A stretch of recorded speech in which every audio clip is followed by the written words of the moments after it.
Hello guys, welcome to Capturing Christianity. Today we're reviewing a video that aired 7 years ago from Holy Koolaid.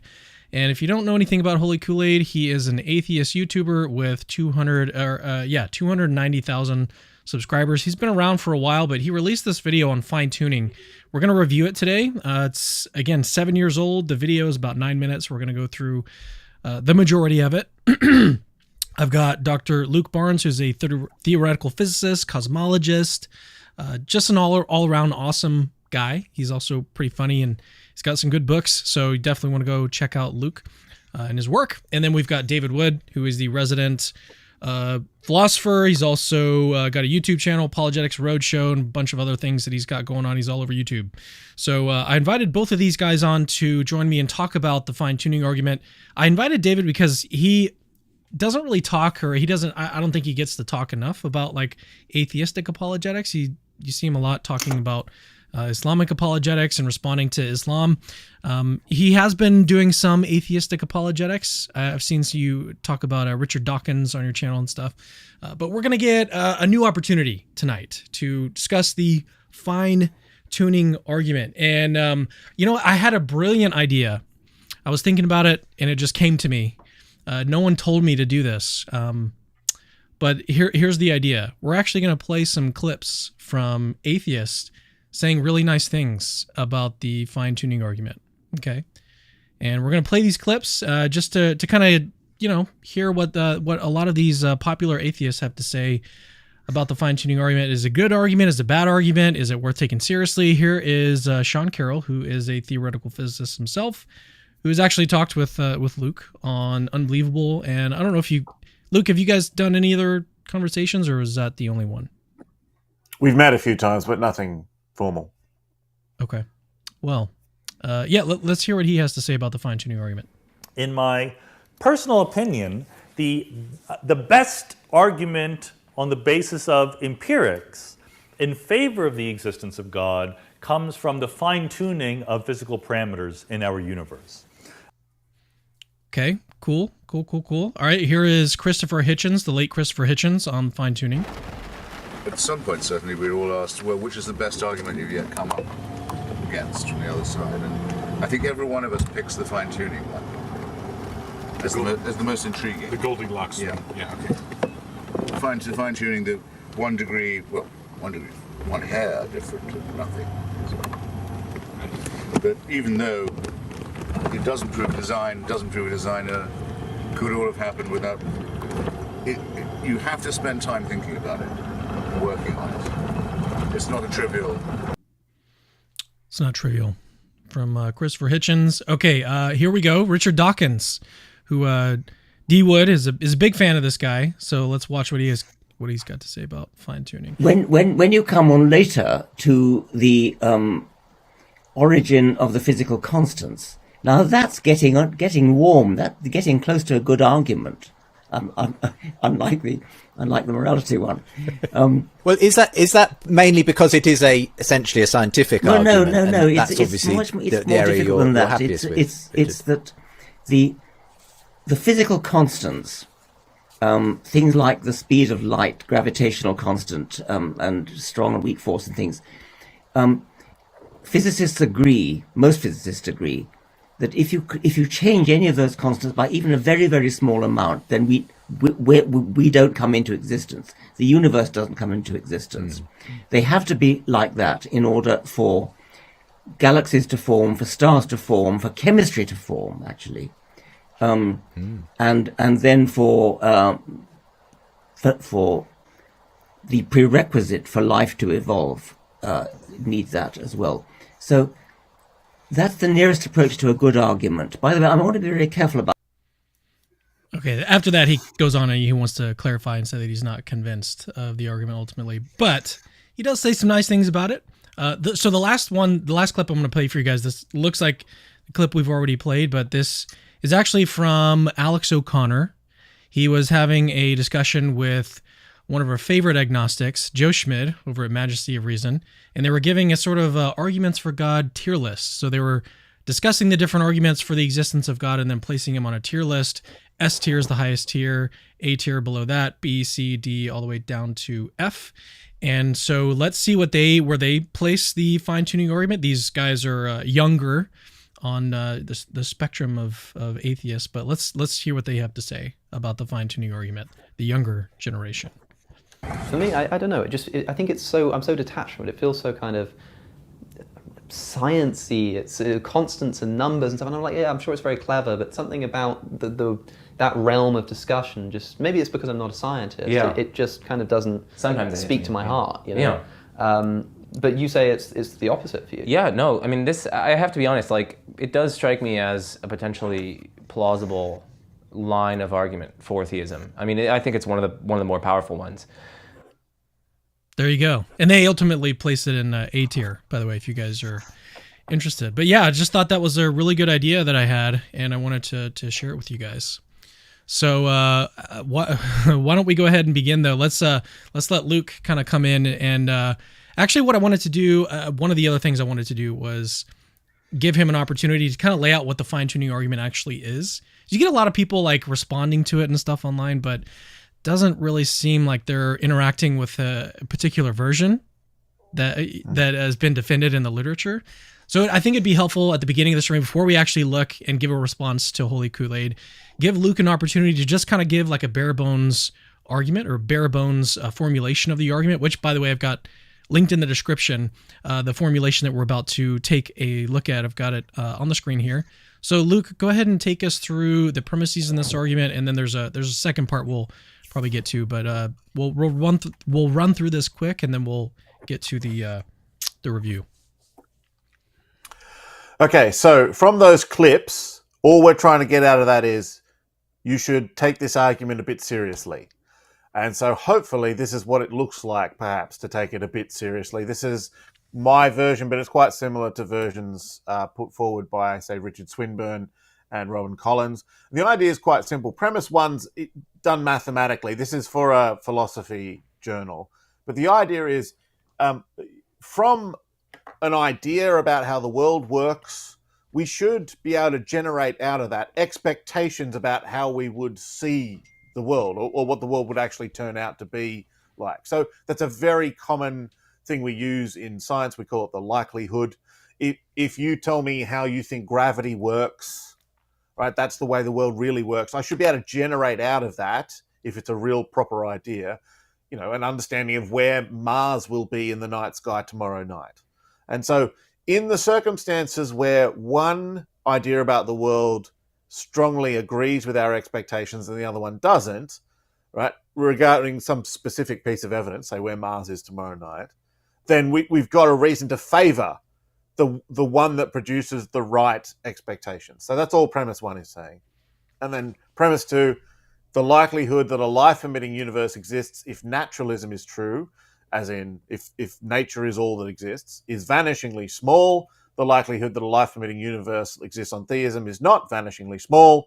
Thus, pretty straightforward argument, the existence of a life-emitting universe strongly favors theism over naturalism. So not many people go after premise one, I have to say. It's 2 and 3 where a lot of the proper debate. So those 4 atheists we just sort of, 4 or 5, that we looked at, all at some point agree with 2 or 3 or both. Yeah, I think most people, like you said, agree with 1. Most of the debate, I think, is going to be had around number 2, and then some more informed atheists will respond to premise 3. David, any other thoughts on this? I mean, this is your first time talking on the stream tonight. First of all, welcome. Yeah, hey, how's it going, Cam? Yeah, I just want to point out, like this looks complicated, right? It's not. This is stuff that people do every day. I just wanted to read the first premise for people so they know how to read it, and it's pretty straightforward.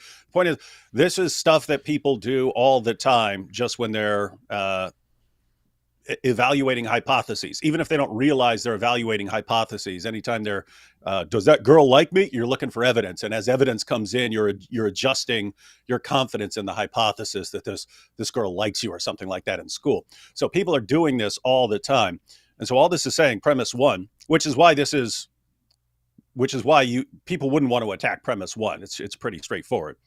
So for two theories, in this case, it would be theism and naturalism. There can be other hypotheses, but we're taking theism and naturalism here. So for but it's true of any two theories. So for two theories, T1 and T2, in the context of background information B, this is sort of your background knowledge. If it is true of evidence E, so the evidence here in this case, again, this is true in general.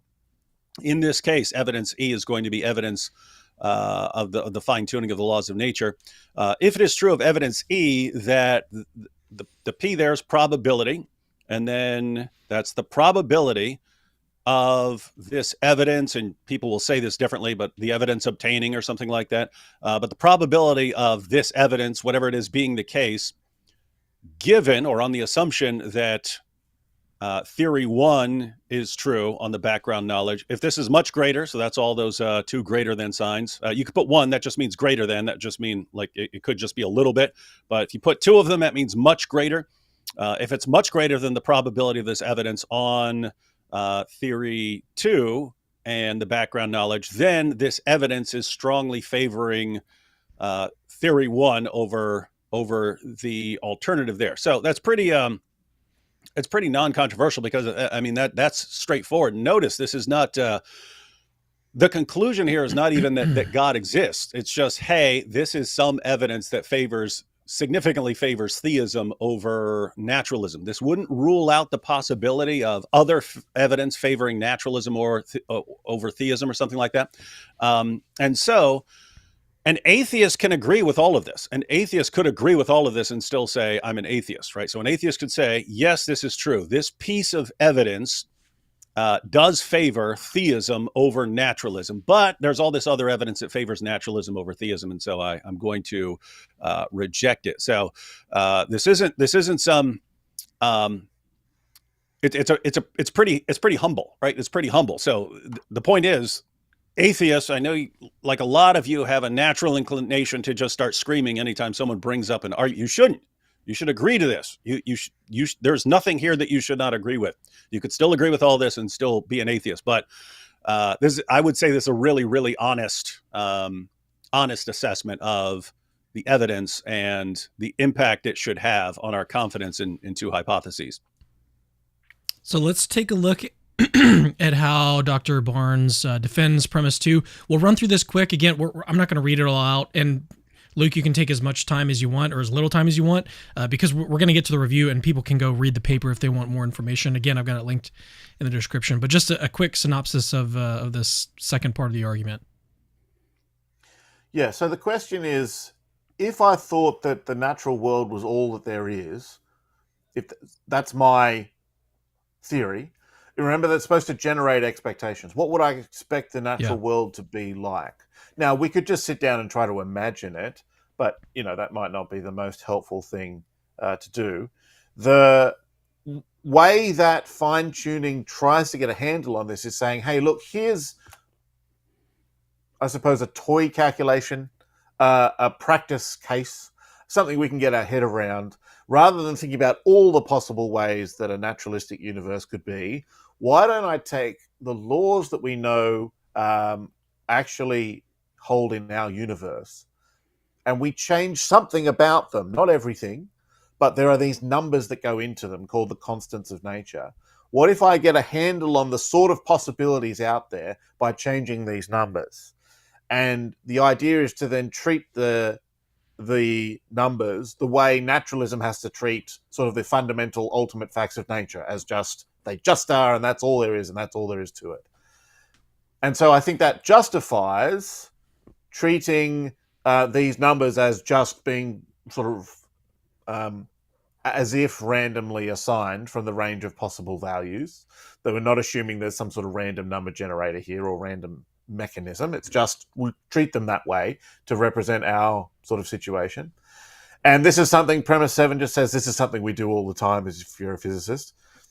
And premise 8 says, when we do that sort of thing, when we look at what is the probability of a life-emitting universe, if I just considered all the ways the constants could have been on naturalism, we get that the probability, or the likelihood, to be more precise, of a life-emitting universe is just vanishingly small. And doing the sort of back-of-the-envelope approximate calculation, the number I get in the paper turns out to be, on very conservative assumptions, something like 1 in 10 to the power of 136, which is a number with 137 digits in it. Well, 1 over a number with 137 digits in it, which is just the sort of probability you never take on. Don't accept any hypothesis that gives you those sorts of probabilities if there's another hypothesis around where you don't have to accept those sorts of probabilities. So that's roughly the idea here. Yeah, and there are some objections to the fine-tuning argument, some pretty common ones like the multiverse. The one of them that's becoming more and more popular these days is that the constants are sort of had to be that way. Physical necessity is kind of gaining some steam in at least some circles. And Luke actually addresses a lot of those objections in the paper that I've got mentioned, and so you guys can go check that out in the description of this video. Actually, what I wanted to do is ask both of you guys, where do you place the fine-tuning argument? That this watching this video, this tier list kind of made me think, where do you guys place the fine-tuning argument? Do you put it in S tier? Is it the best argument for God's existence that you know of? Do you think that there are other better, stronger arguments for God's existence? What are y'all's overall thoughts on the strength of this argument? Luke, let's start with you. Sure. To defend that premise there, that the probability of a life-emitting universe on theism is not vanishingly small, you have to have some sort of idea about what God is supposed to be, what the idea of God is, before you can evaluate that premise. So a lot of atheists, I find, evaluate that premise, and it turns out the idea of God they have is basically a guy with a beard who lives in the clouds. Now, of course, that premise, the idea of God sounds a bit ridiculous if that's your idea of God. And I think even Dawkins, his ultimate sort of answer to the fine-tuning argument falls to this. So I would start with other arguments that try to at least introduce the idea of God, like, say, the cosmological argument. But in terms of what moves that dial, so now you're weighing evidence, right? You've got this dial, and, the problem of evil sends it one way, and then the beginning of the universe sort of sends it a bit the other.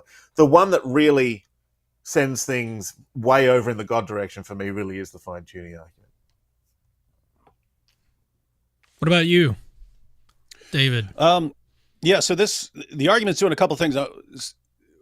If the argument is about an intelligent being or an intelligent designer or something like that, very, very strong, you'd have to have more. You'd have to have more arguments to establish what people ordinarily mean by God. In other words, there are arguments where you get a lot. You get a lot if the argument's successful, you get a lot in the conclusion. So, versions of the ontological argument. If you proved your conclusion that there is a being than which a greater cannot be conceived, or a maximally great being or something like that, there you would have proven like God and a ton of attributes as well, all in one. But there are other arguments where it's like you're arguing for some specific thing. It's like the moral argument. There, it's like you're not proving all of God. You're proving some sort of foundation for objective moral values and duties, and that's massively significant. But there's more that you would want to prove as far as God's existence. So with something like the fine-tuning argument, definitely I would say massively favors theism over naturalism. But you could have people with sort of lesser deities who could say, okay, yeah, I don't believe in the God of Christianity or something like that. I don't believe in the God of the philosophers, this maximally perfect being or something like that. But I believe in an intelligence. So it wouldn't prove everything we want to prove. However, I think it's a definitely by far among a couple on the top tier as far as problems with naturalism, as far as an argument against naturalism. So in other words, anyone who wants to argue whether God of the Bible or God of the Quran or God of the philosophers or just some sort of intelligent designer or something like that, any of those would be massively more probable than naturalism on this. And so I think this is absolutely, it's a devastating argument for naturalism if you take it seriously, which is why I think lots of people are discouraged from taking it seriously and thinking about it. So David, One question: why do you look like a blueberry? Your camera's like all blue. Oh, I don't know that. Yeah, Your white 'cause, balance is off. I can't fix it here. So anyway, my normal computer was not working with Ecamm for a while, so I switched to my laptop. But yeah, I can't make adjustments here on the fly. Let me see if I can fix it. Look at that. Whoa. Wait, did you do that? You're so warm now. Yeah, I did. You can do that on yours? I did. Yeah. Powerful stuff. Oh, hey, I just wanted to ask, can you go back to that other, to the first slide with the 4 points on it?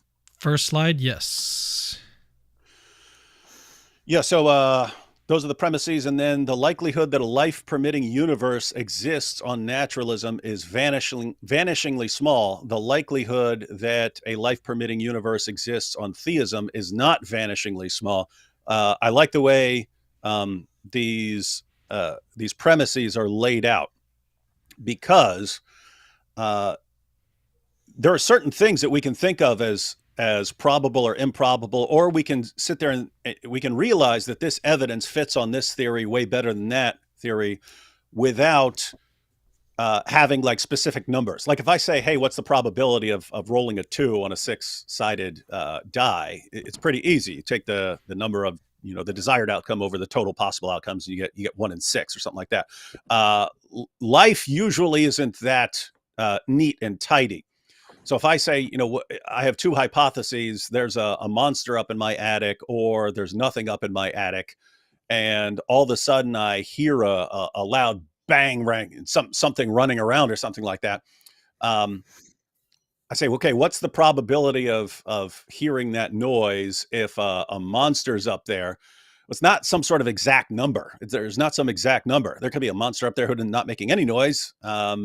So there are other possibilities. You don't have some specific number in mind. You just say, okay, well, the banging does fit much better with the hypothesis that there's a monster up there than that there's something else. There would be other possibilities and so on. But if those were the only 2 hypotheses, then you would say it favors one over the other, even without having some, specific number in mind. And so this is frequently the case, that we don't have some number in mind, but we have a kind of sense that this favors one hypothesis over another somewhat, or it favors it a lot, or it just completely should destroy confidence in the other hypothesis, given how powerful the evidence is. And so so you'd want to put it something like this: how do you defend your use of the probabilities here given premise 1? Well, you argue that it's not vanishingly so. And I want to put it like this: if I said, what's the probability that God is going to give us a finely tuned universe? I don't know what to say, because God doesn't have to create it all. It's hard to say that God has to create a universe at all, let alone that God creates a finely tuned universe. So it's difficult to say what the exact probability I would assign. And it's difficult to say, okay, if naturalism is true, what's the universe going to be like? You could get into the numbers as far as physics. Our mind can't even usually comprehend some of these numbers that are involved. And so it's a good way to put it that, hey, it's vanishingly small on this hypothesis. It's not on this one. And you're not saying, hey, here's the exact probability on this other hypothesis. You're saying, whatever the probability is over there, it's way better over on this side, and so it's evidence favoring this over here. So the point I'm trying to make is, this is something that lots of atheists should not be reacting to as strongly as they do, and flipping out, not like they're going to prove God's existence to me, I just have to reject it. I just have to keep saying this is no evidence at all. Guys, there's nothing in this argument that you should be objecting to at all, right? You could still say, hey, this is a serious problem for naturalism. I still don't believe in God, but I acknowledge you guys aren't morons for using this argument. I'm saying that because online, if you bring it up, it's usually, haha, idiots, only idiots conclude that, and so on. And it's not. It's well, not. I think as far as arguments go, this is a solid argument. I think atheists should be sort of reacting that way to the fine-tuning argument, because it is, if you take the calculations seriously, like Luke was explaining, it's actually really difficult to overcome that improbability that exists on the naturalistic hypothesis. So they do have to find some way to respond to it, and it's pretty difficult to do that. There have been a lot of attempts, and yeah, it doesn't look too good. I mean, there's a reason why people like Joe Schmidt are saying, actually, it's a pretty good argument.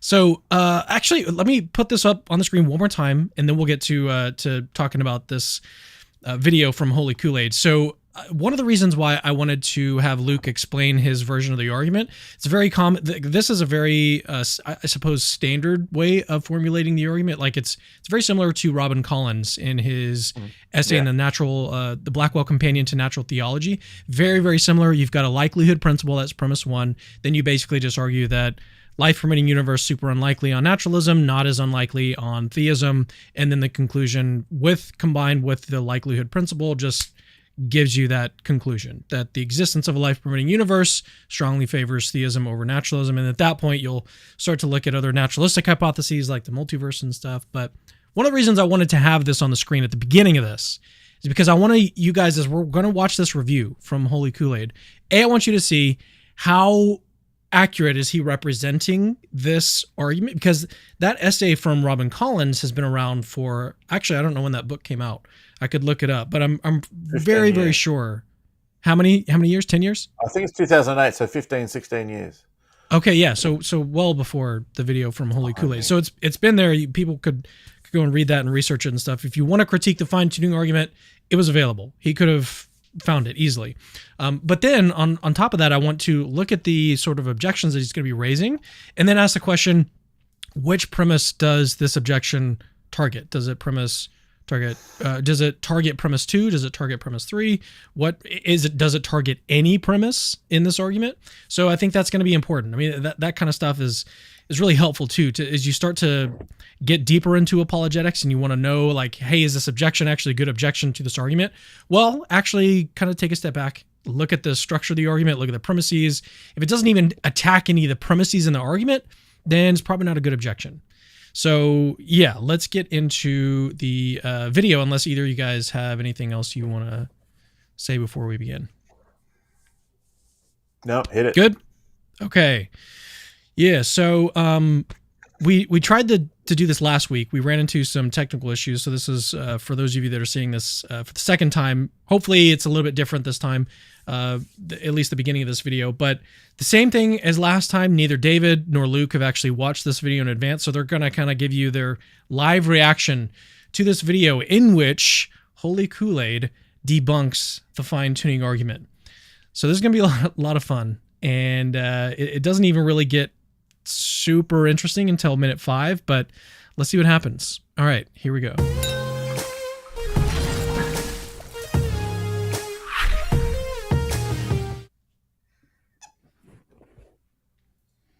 Hello, Thomas Westbrook here. Have you ever wondered, is the universe fine-tuned for life?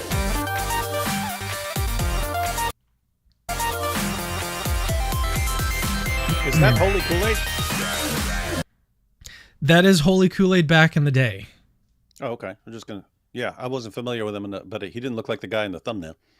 Yeah, no, the thumbnail. That's like a current screen grab of him in one of his most recent videos. So he's got long curly hair now. So back in the day, he was buzz cut and had a little, stubble on the chin. But yeah, these days he's looking quite a bit different. The fine-tuning argument. The most overused argument in the creationist toolkit. If you're not... Yeah, I wanted to pause it at the beginning because, well, you guys heard this last week, but yeah, the way that this starts, he basically says that the fine-tuning argument is, first of all, he says it's overused, and then he says it's like part of the creationist toolkit. So poisoning the well. Let's get some thoughts.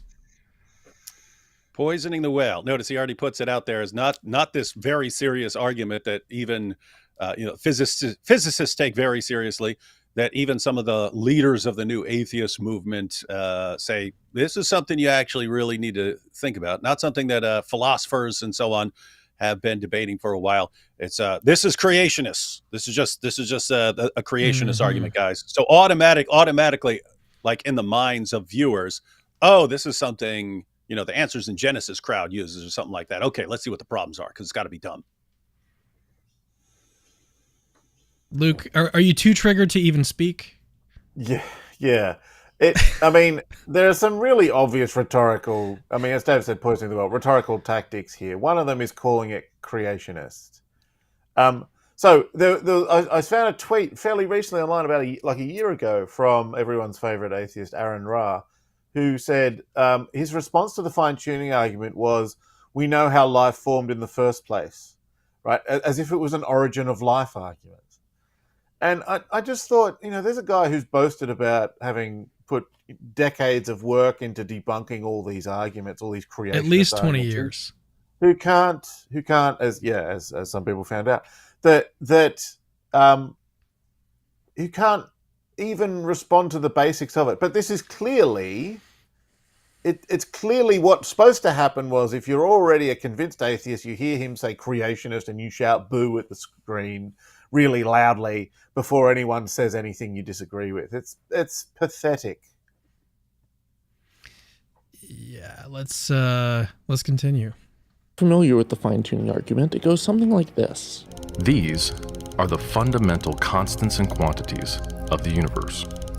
Okay, actually, one of the reasons why I wanted to have Luke on to respond to this is because, so this video that you're watching right now is an animated video from Reasonable Faith, Dr. Craig's ministry, and these are super well done, but Luke was actually one of the contributors to this video, as I understand it, to the script of this video. Biased. And do what?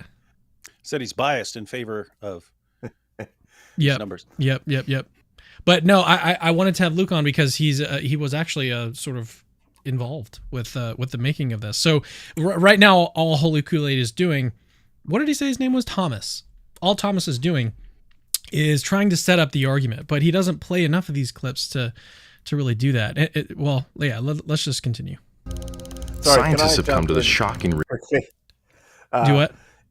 Just very quickly, the way I was involved is I watched it and then I sort of did I think it was a blog post, just saying, pretty good, lays out the argument fairly well. Some of those numbers at the start are actually slightly wrong, but that doesn't matter at all because, it's not like they did the calculations. And then I got an email from the Reasonable Faith people saying, we got those out of your review paper. And I had to double check my own paper and I got it wrong. I just got the units wrong on something.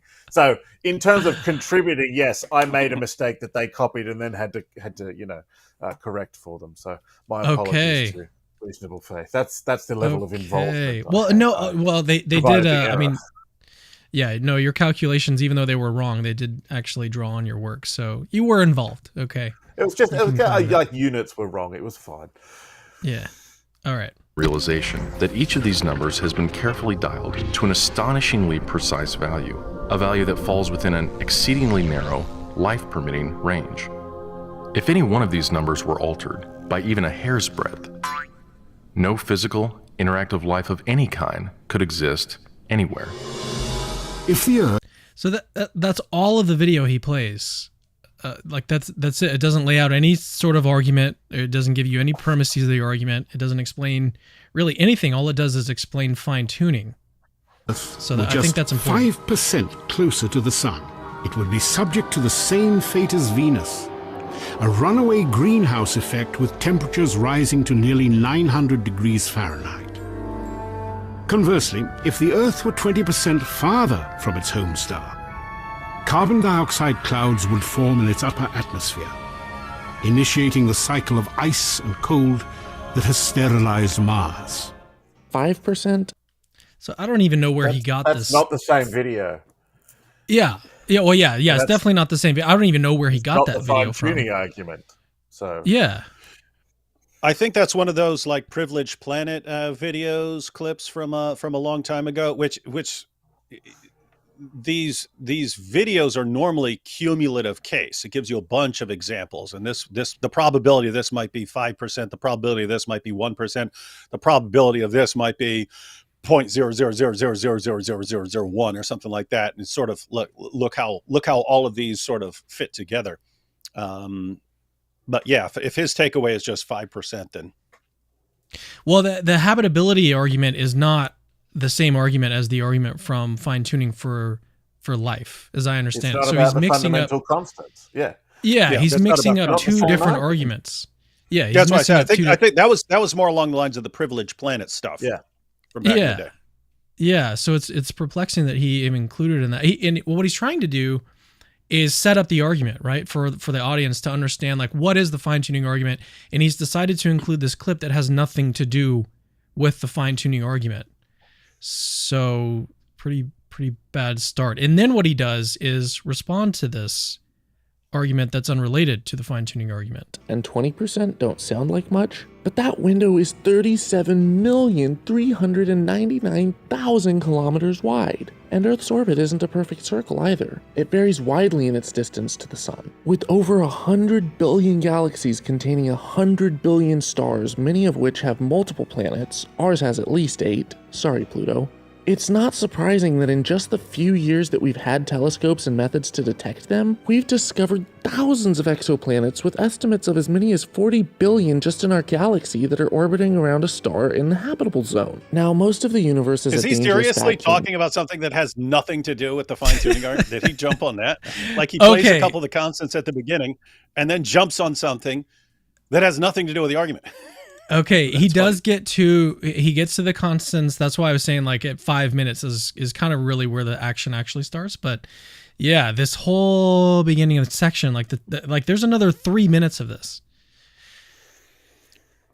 Hey, but by the way, little side note here for all the atheists who are watching, guys. It's not always the case, but this is usually the case when we see you responding to arguments. There's usually a complete caricature of the argument and then a bunch of fallacies all packed in.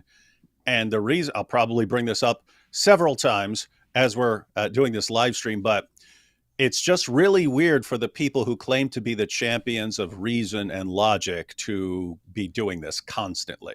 It's really, really weird. It starts making me doubt whether you actually are the champions of reason and logic. We should mention, though, David, that this is not, this doesn't really present a, what is the right term? A representative picture of online atheists. Maybe it does. Maybe it does, the people that are sort of producing. I'm just saying from personal experience. Yeah, that's why I said it's not always the case. You will find very serious treatments of the fine-tuning argument and so on. I mean just the ones that you're bombarded with constantly. And I'm not just talking about on the fine-tuning argument. I'm talking about if it's a moral argument, even if it's arguments I disagree with, I'll be sitting there listening and going, that's not actually the argument. Oh, that's a fallacy. Oh, that's a straw man. Wait, you guys are the champions of reason and logic here? Yeah, so you might be wondering, if this isn't the best version, why are we bothering to respond to it? And the answer is because on YouTube, the last time I checked, it has over 230,000 views, which makes me... What are we at? Yeah, I was actually going to look at some of the comments, too. Not the comments, the views. How many views? Well, no, but the views is 234,000, but the comments are all very, positive. Like, hey, this video is fine-tuned for my comment. This is great. Powerful reputation. Yeah, the lottery is fine-tuned for people to get rich. There are better objections to the fine-tuning argument. Sean Carroll's worth thinking about back the other way, which is part of the reason I wrote the paper. I've got videos online of me responding to each of those. You can go and find those. They're worth thinking about. But, if none of Sean Carroll's replies has this many views, like the people that atheists should be listening to, even those people aren't being listened to. It's this nonsense. He said at some point, okay, 5% of the distance from the Earth to the sun is still a really big number. Now, there's a really basic principle here in physics. Right? A number with units attached to it, like kilometers or degrees or whatever, can't be a big number all on its own. There's no such thing as a big distance. There just isn't. Right? You can only say something is big or small compared to something else. This is something you learn about, we try to teach students in literally day one. The first lab you do at university, we will try and put this into your head. This is why we started with those quotes at the start from atheists. If you think you've got a refutation of the fine-tuning argument, which which, you know, all of the physicists who have actually looked at it have missed, and all the atheists who think this is worth thinking about have missed, but you can refute this thing in about 10 seconds. Just for a moment, consider the possibility that, I can't say this nicely, I'll try, maybe you're wrong. I have much more sarcastic ways of saying this, but maybe, like, there's people who think they can refute the whole of modern cosmology in about 2 lines and stuff. Like, no, come on. Like, there's a lot of very smart people have thought about this on both sides, right? At least know what they're saying first before you make the sort of mistake about physics that we try to, you know, drill out of our students in their first day of doing a physics degree. It's aimed at the wrong argument, and it's an absolutely fundamental physics blunder to start with. It's just so disappointing that this nonsense has 200,000 plus views. Yeah. Yeah, let's continue. That's either scorching well, I just wanted to hot say, or ice. I just wanted to point out, because again, this is disturbingly common, and as you guys are pointing out, there are responses to the fine-tuning argument the, you know, theists or defenders of the argument should have to wrestle with.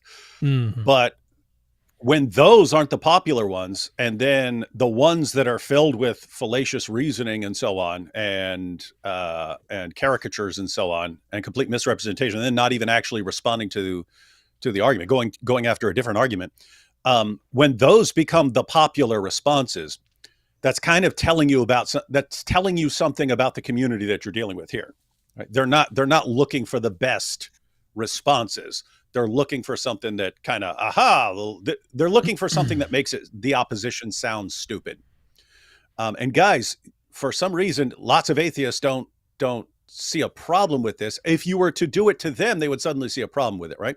Like, if you sat there and read an entire book of atheist arguments about the problem of evil, and you said, okay, I'm going to respond to the problem of evil. So the problem of evil that these atheists are appealing to, it's just that they were all bullied in school because they're a bunch of dorks, and now they're mad at God for it, and so they're taking it out and they're saying, oh, my life sucks, and so God doesn't exist. Like, every atheist will go, that's not the argument. That's not the argument. How dare you? How dare you just completely misrepresent the argument and dismiss it? But I see a lot of that from atheists when a theist presents an argument. So I don't know. Doesn't seem like a lot of consistency here. Yeah, there's definitely, I think, different levels of understanding in the arguments, especially in these refutations. I mean, Luke and I have responded to other people that have displayed a little bit better understanding, but this is pretty low. There, to kind of piggyback off of what you were talking about just now, David, I have some philosophically informed atheist friends like Ben Watkins, and he's been accused by atheists on Twitter for being like a closeted theist, because he'll say things like there is evidence for theism.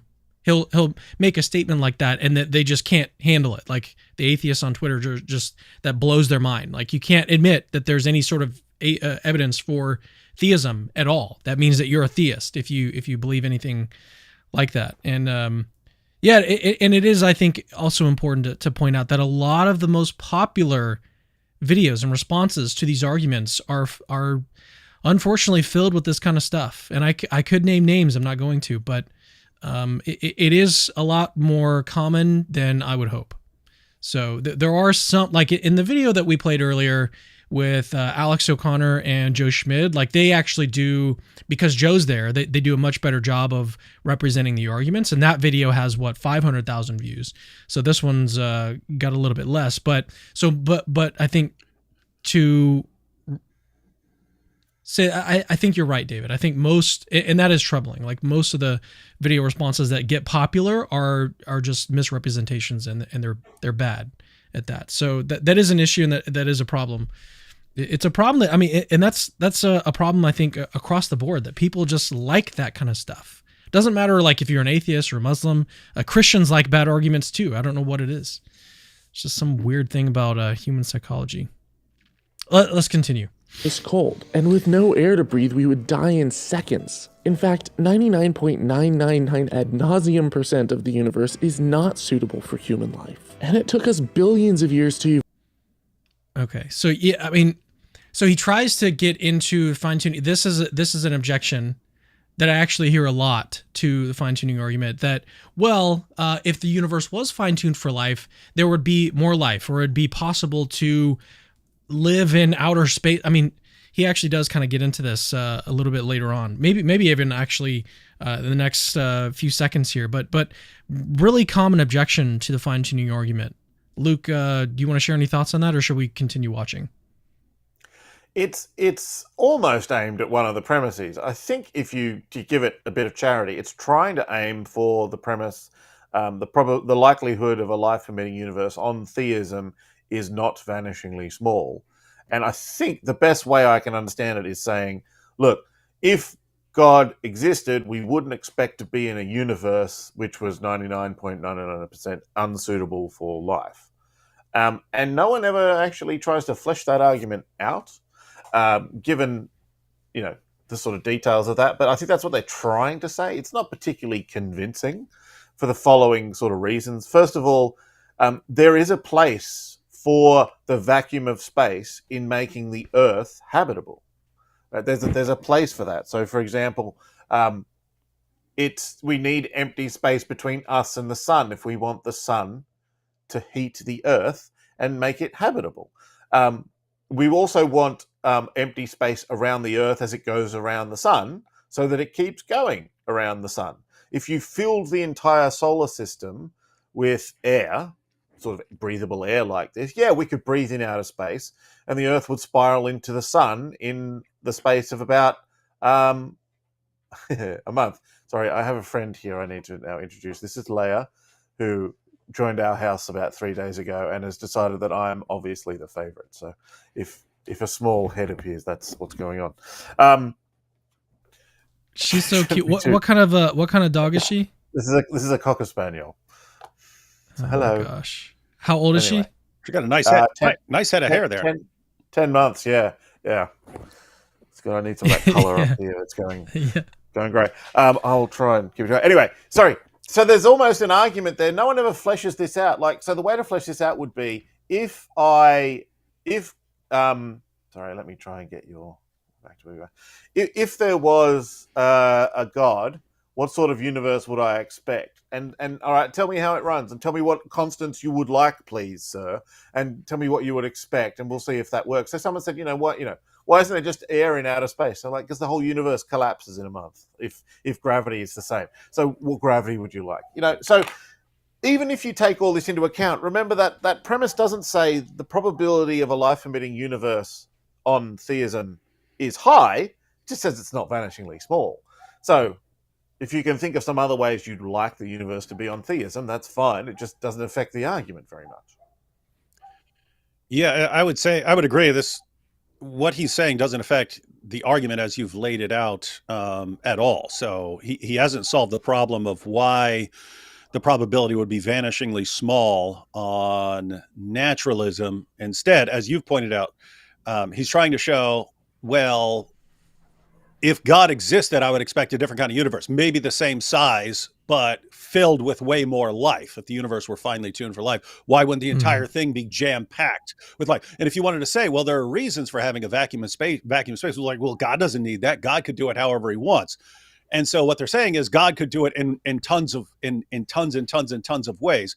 That's true. God could create the universe in all kinds of ways. And so you might want to ask, why create this way rather than those other ways? The point is, any of the ways that actually permit life are actually, you don't have those on naturalism. And so the argument, you could grant everything he's saying and say, yeah, God could have created in an indefinite number of different ways. That doesn't mean that this evidence doesn't massively favor theism over naturalism, which doesn't really allow any of these options. Yeah, so I want to point out, I think I've got a helpful way of explaining kind of what's going on. So that's actually the observation that he's pointing out, that the universe is mostly inhospitable to life. that is actually irrelevant to this argument. I know, Luke, you were trying to make it tag on to premise 3 here, but it seems to me like he's pointing to a separate observation. The observation under consideration with the fine-tuning argument is that a life-permitting universe exists. Life-permitting doesn't even mean that life exists. It just permits life to exist. And so that's the observation under consideration with respect to the fine-tuning argument for life. So what he might be saying is that, oh, look, there's another observation that points away from theism, the inhospitability of most of the universe. If God exists, we would expect there to be way more life in the universe. And so what he would have to do at that point is run through a similar calculation. He'd have to argue that or he'd have to argue that the likelihood of inhospitability, I'm not saying this word right now.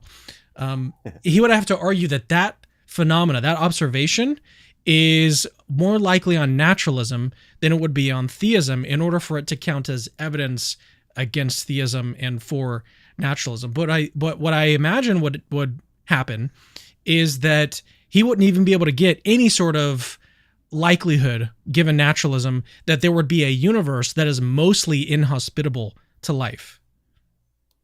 Right? He's not going to get that because that's fine-tuning is already going to prevent that. So what he'd have to argue is that it's more unlikely on theism that the universe would be inhospitable to life, but we'd still have some sort of universe with planets and stars and everything else, and that would so he's basically in order to run his argument, he'd have to do a whole lot more work. And I actually don't think this might actually be more evidence against naturalism given fine-tuning because of how unlikely a universe like this is that is inhospitable to life, mostly inhospitable to life. That is still extremely unlikely given naturalism. See, it's not enough.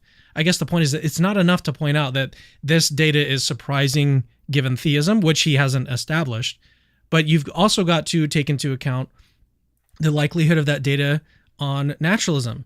And if fine-tuning is right, then it's going to be still more unlikely on naturalism that the universe would be mostly inhospitable. So it actually kind of turns out that we could add that to like our case for theism, that the universe is mostly I can't do it. Life can't exist everywhere, but that's actually evidence, more evidence for theism because of how unlikely that would be given naturalism. So I don't know if that's helpful. I don't know if you guys agree with that, but yeah, Luke was actually being very charitable in trying to get something that we could at least think about seriously as far as what we just saw, as far as like actually dealing with one of the premises here. If I were to think what's he actually saying, it would just be a complete misunderstanding. I think he's just misunderstanding it, right? When he's saying, it's like he hears when he hears the universe is finely tuned for life, he's hearing God is like making this entire universe just for as much life as possible. And oh, look, there's not a lot of life here. There's just a little bit of life, and therefore it doesn't look like it's finely tuned for life. When what you're actually talking about is, no, in order to have any of this life, the universe has to have certain features. And we've got those features. Those are the features that the universe actually has. It's not saying God is packing as much life in, or he's making every area of the universe a place for things to live in so that he can populate them. There's nothing like that. And so, I don't know. It's just weird. Yeah, I think that's the main point. It is a misunderstanding of what fine-tuned means. People think it means optimal or something like that. That's just not what the word means. Yes. You could try to produce, as Cameron was saying, an argument against God based on the suboptimality of the universe. The problem is, and this is a general principle which you should keep in mind here, if two theories are competing, right, one theory can't taunt the other theory with a bit of evidence that neither of them explains particularly well. So I've used this example loads of times before, but suppose you're a police detective and you are called to a robbery and you see the CCTV footage and you're trying to work out, okay, is it, suppose they walked up to the vault of the bank and just put the correct code in the first time and walked straight in and took the money. And the sort of hypotheses are maybe they got really lucky and just guessed the code right the first time, or maybe it was an inside job and they knew the code because the bank, the bank owner was in on it or something like that. If someone points out, oh, hey, my theory, whatever your theory is of that, on what we've seen, your theory doesn't explain why the robber has a blue hat on while they did the robbery. And the answer to that is sure. But yours Neither doesn't does either. yours. Yeah. Unless someone comes in with another theory that says, I think it's the legendary Blue Hat Gang that has robbed our bank. Now you've got something relevant. But so saying 99% of the universe is not suitable for life, well, okay, that seems a bit high for theism, maybe. But on naturalism, the whole point of the fine-tuning argument is what you would expect is 100% of the universe is unsuitable for life. So it's not really explaining it either, is it? So we can take that argument separately, but it doesn't actually affect the premise. One thing to note just before I finish, the term fine-tuning doesn't actually appear in those first four premises. It's about life permitting this. Fine-tuning is part of the evidence for premise 2. Right? Or it's a label for something, but the term isn't actually there. So misunderstanding it doesn't really address the argument. Yeah, that is actually a criticism that I've got of Dr. Craig's formulation of the fine-tuning argument. He says fine-tuning is due to this or that, but really it's a life-permitting universe is due to this, and it's because of fine-tuning that it makes it unlikely given naturalism. Yeah, it is an unfortunate misunderstanding, but it happens on both sides, so I don't really fault people too much for that. But all right, let's continue the video. We're only 2 minutes in. We've got another 7 minutes to go.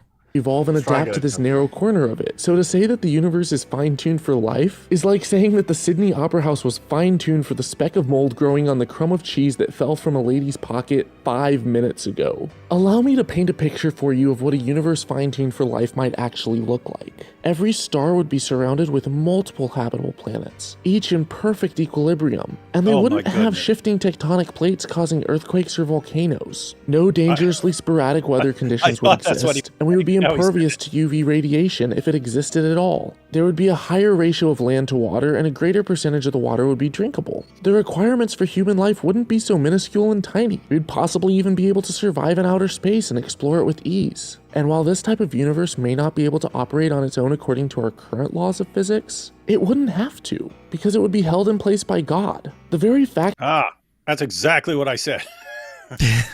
So this is what a fine-tuned universe would actually look like.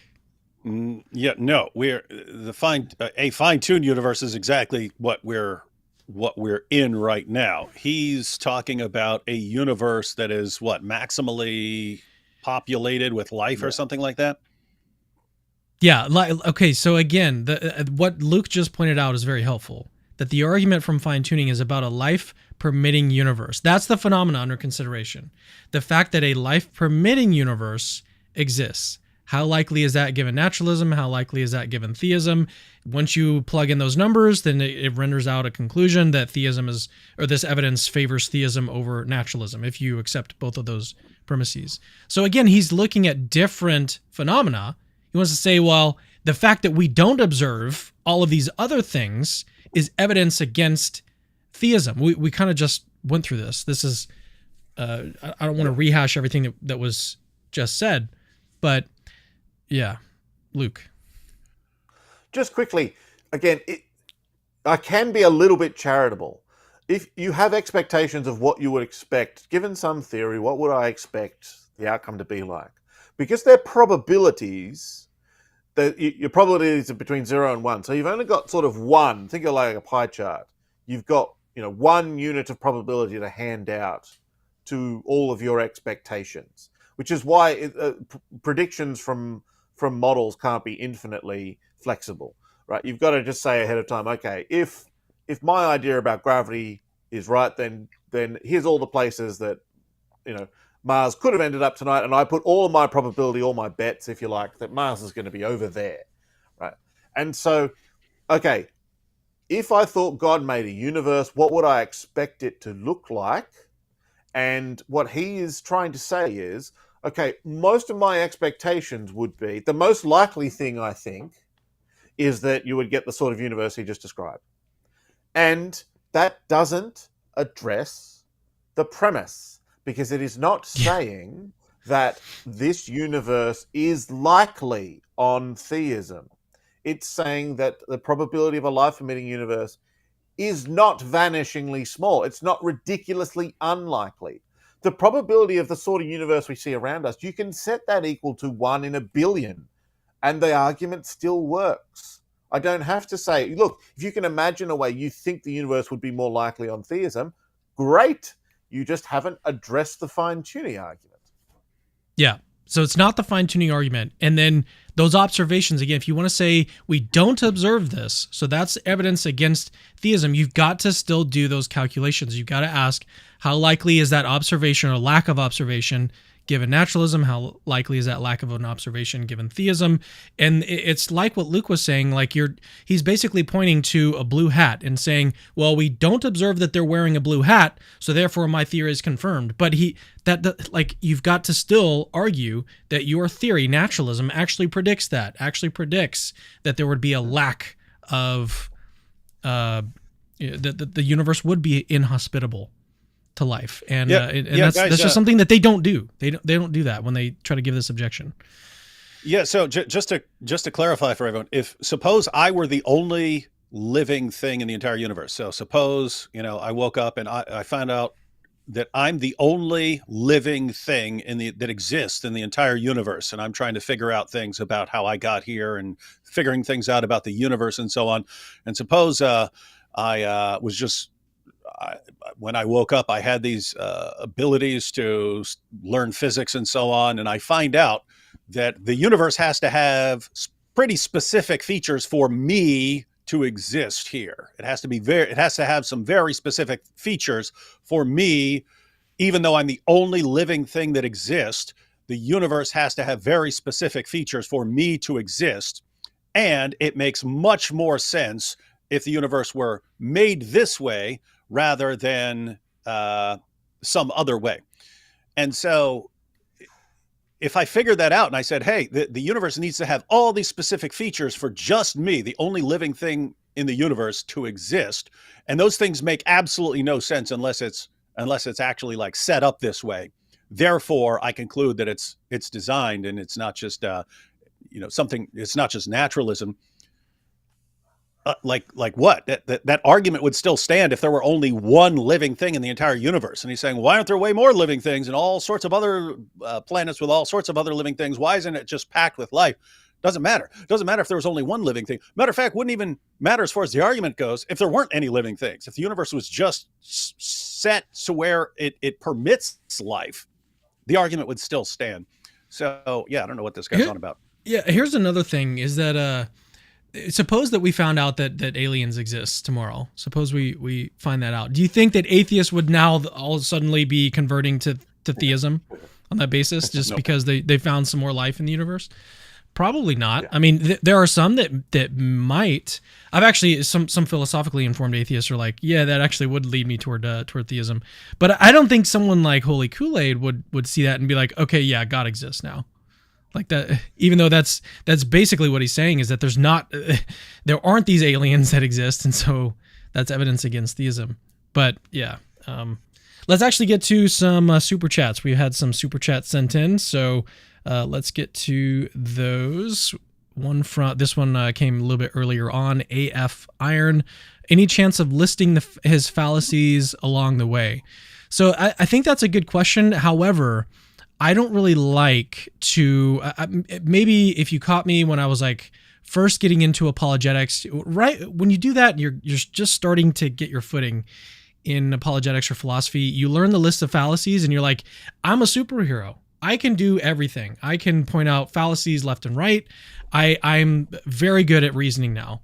But eventually you kind of, at least in my case and a lot of like my friends that have been doing apologetics and philosophy a while, eventually you kind of get away from that and you're like, fallacies, like pointing out or listing the names of fallacies, not always helpful, and they're not always even like strict fallacies. Sometimes it's like they want to just say that something isn't like doesn't necessarily follow, but it can still be evidence. So what I like to do is just point out where the reasoning goes wrong instead of applying a label to it. And sometimes it is helpful to list fallacies, but I try not to fallacy monger and just look for fallacies or name fallacies. That's kind of like it's I don't know. Maybe that's just a fact about me. But Luke or David, you guys feel free to chime in on that one. Yeah, so there are going to be fallacies all along. I mean, again, we had poisoning the well at the very beginning, but it seems like his go-to fallacy, and so this would be the only one really, as far as what I've seen so far. The one that people need to be aware of is just straw manning. It's a constant straw man. He's attacking something that is not the actual argument here, and so. Yeah. See, and I guess my perspective is that usually when someone accuses someone else of committing a fallacy, oftentimes what happens is they don't explain like what actually happened or how that fallacy was actually made. And so they'll just like throw out the name of it and then expect like to win the argument. And so I tend to it gets worse. It gets worse than that. It gets worse than that. People toss out the names of fallacies when no actual fallacy has been committed because they know that their listeners don't know what the fallacies are. And so you just hear, oh, this person committed the fallacy of denying the antecedent. I guess it's and you don't even know what that is. And so, that's an ongoing problem. So guys, a straw man, like back in the day, you don't attack your actual opponent. You make a straw version of him, a fake version of him, and you attack that instead of that. And so you could do that. Think of that as arguments. Instead of attacking the actual argument, you've constructed what kind of resembles that argument, and you're attacking that instead. And so far, that's all I've seen from this guy. He's attacking things that are not the actual argument. So the result is you never actually deal with the argument. You never deal with the argument, but your fans, your viewers, they walk away going, "Well, he really destroyed that argument." No, he destroyed a fake version of it. One thing I just wanted to add is that when someone is committing a fallacy like straw man, it doesn't mean the person is doing so intentionally. Like the person could just does it. In other words, you don't have to think that there's malicious intent when someone commits a fallacy. The person might just not understand what he's talking about. And so, I mean, this is like classic example of blind leading the blind. You've got a guy who doesn't understand the argument. His viewers don't understand the argument, but he acts like he understands the argument and acts like he's destroying the argument. They don't know what the argument is. And so they think that he's destroying the argument when he hasn't. And anyone who actually understands the argument, whatever position you're in, if you were an atheist and you actually understood the fine-tuning argument and you were watching this, you should have the exact same reaction. This guy doesn't know what he's talking about. That's a straw man. Luke, any thoughts? No, that's pretty much it. Yeah, straw man. Yeah, straw man. All right, Buff IP says, my favorite argument for theism is called the argument from muscular excellence. Yeah. Look at the picture. It's IP with Schwarzenegger's body. That's not Schwarzenegger. Maybe it is. My muscles are so perfectly chiseled that only a finely tuned workout routine resulting from a mind created by God can explain it. Alhamdulillah. Powerful. Actually, I was going to ask you at the beginning, and I forgot to, David, like if you think fine tuning is such a good argument, why haven't you convinced AP of God's existence? What's going on here? Well, atheists, it's been scientifically proven that atheists have the brains of donkeys. And so it just takes a while. It just takes a while to get a donkey to understand anything. Okay. I don't endorse this, by the way. Okay, let's continue with the review. Here we go. Play. The fact that our universe always adheres to physical constants and operates so well on its own is proof in itself that God is superfluous. We live. Okay, we gotta play that one again. Oh my goodness. Yes. Let's back up and listen I thought again. everything before that was dumb. The fact that our universe always adheres to physical constants and operates so well on its own is proof in itself that God is superfluous. Oh my goodness. So, guys, I'm talking to you atheists out there if anyone's watching. So he just said the fact that we've got all these laws of nature and they work so well, that's proof that God's superfluous. That's like me saying, hey, I got this Casio, works so well. I've had this thing for how many guys? Have you ever seen a video of me where I haven't been wearing this same watch? I mean, I've had this forever because it automatically, I don't know. I don't even know how it recharges itself, but somehow it recharges itself and so on. So the fact that this thing works so well proves that it wasn't made.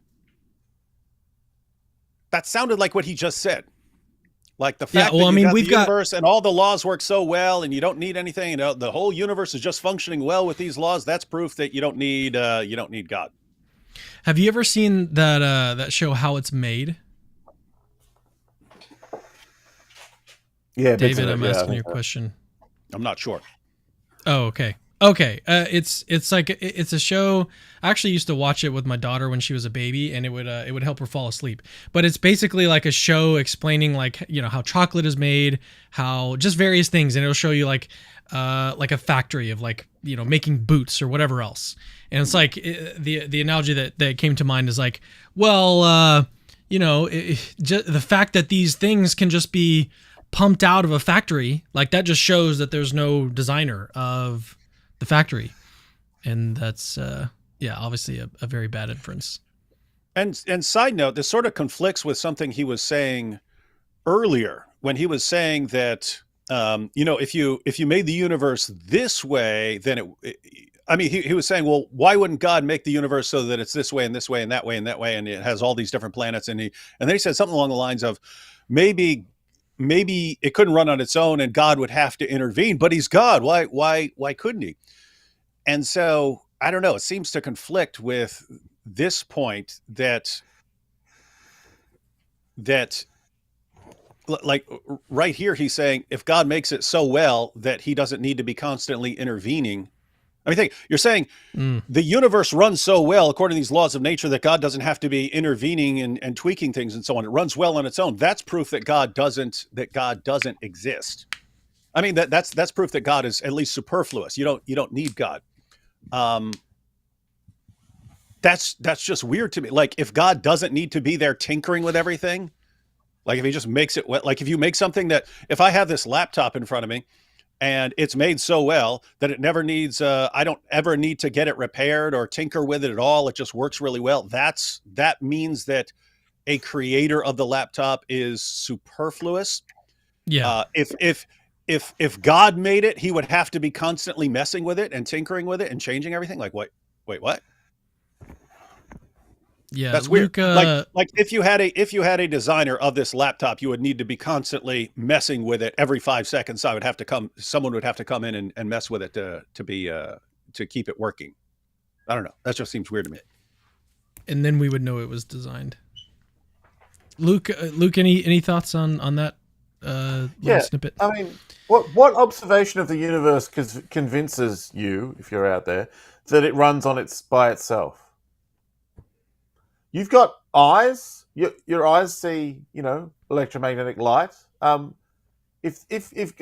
could literally be pushing everything around at every moment. He could be tinkering it. You just wouldn't see it, and it would look like the laws of nature. If I draw a perfect circle, it makes no sense to say, "Hey, is that a perfect circle, or did Luke draw it?" They're both. Right? Maybe God runs his universe with such astounding precision that when we go to describe what we see, we can use precise mathematical laws to describe the way God's moving the universe. And that's exactly, as far as you can tell by looking at the universe, that might be true, right? If you're an atheist. So, I think that is true. But yeah, what observation is telling you that the universe moves by itself? The fact that natural things are related to other natural things.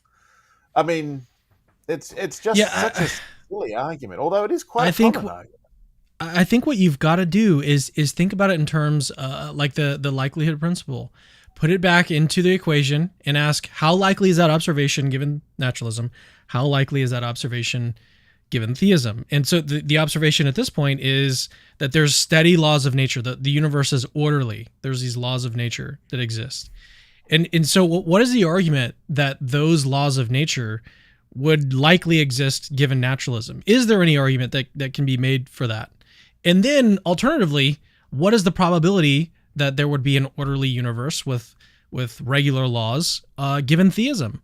And again, it seems like we've got the probability is going to land on the side of theism. Like God has reason to create an orderly universe for a number of reasons. One of them is because life is valuable. And then if you want to get even more specific, conscious observers that have the ability to make moral choices, that's another thing that's very valuable.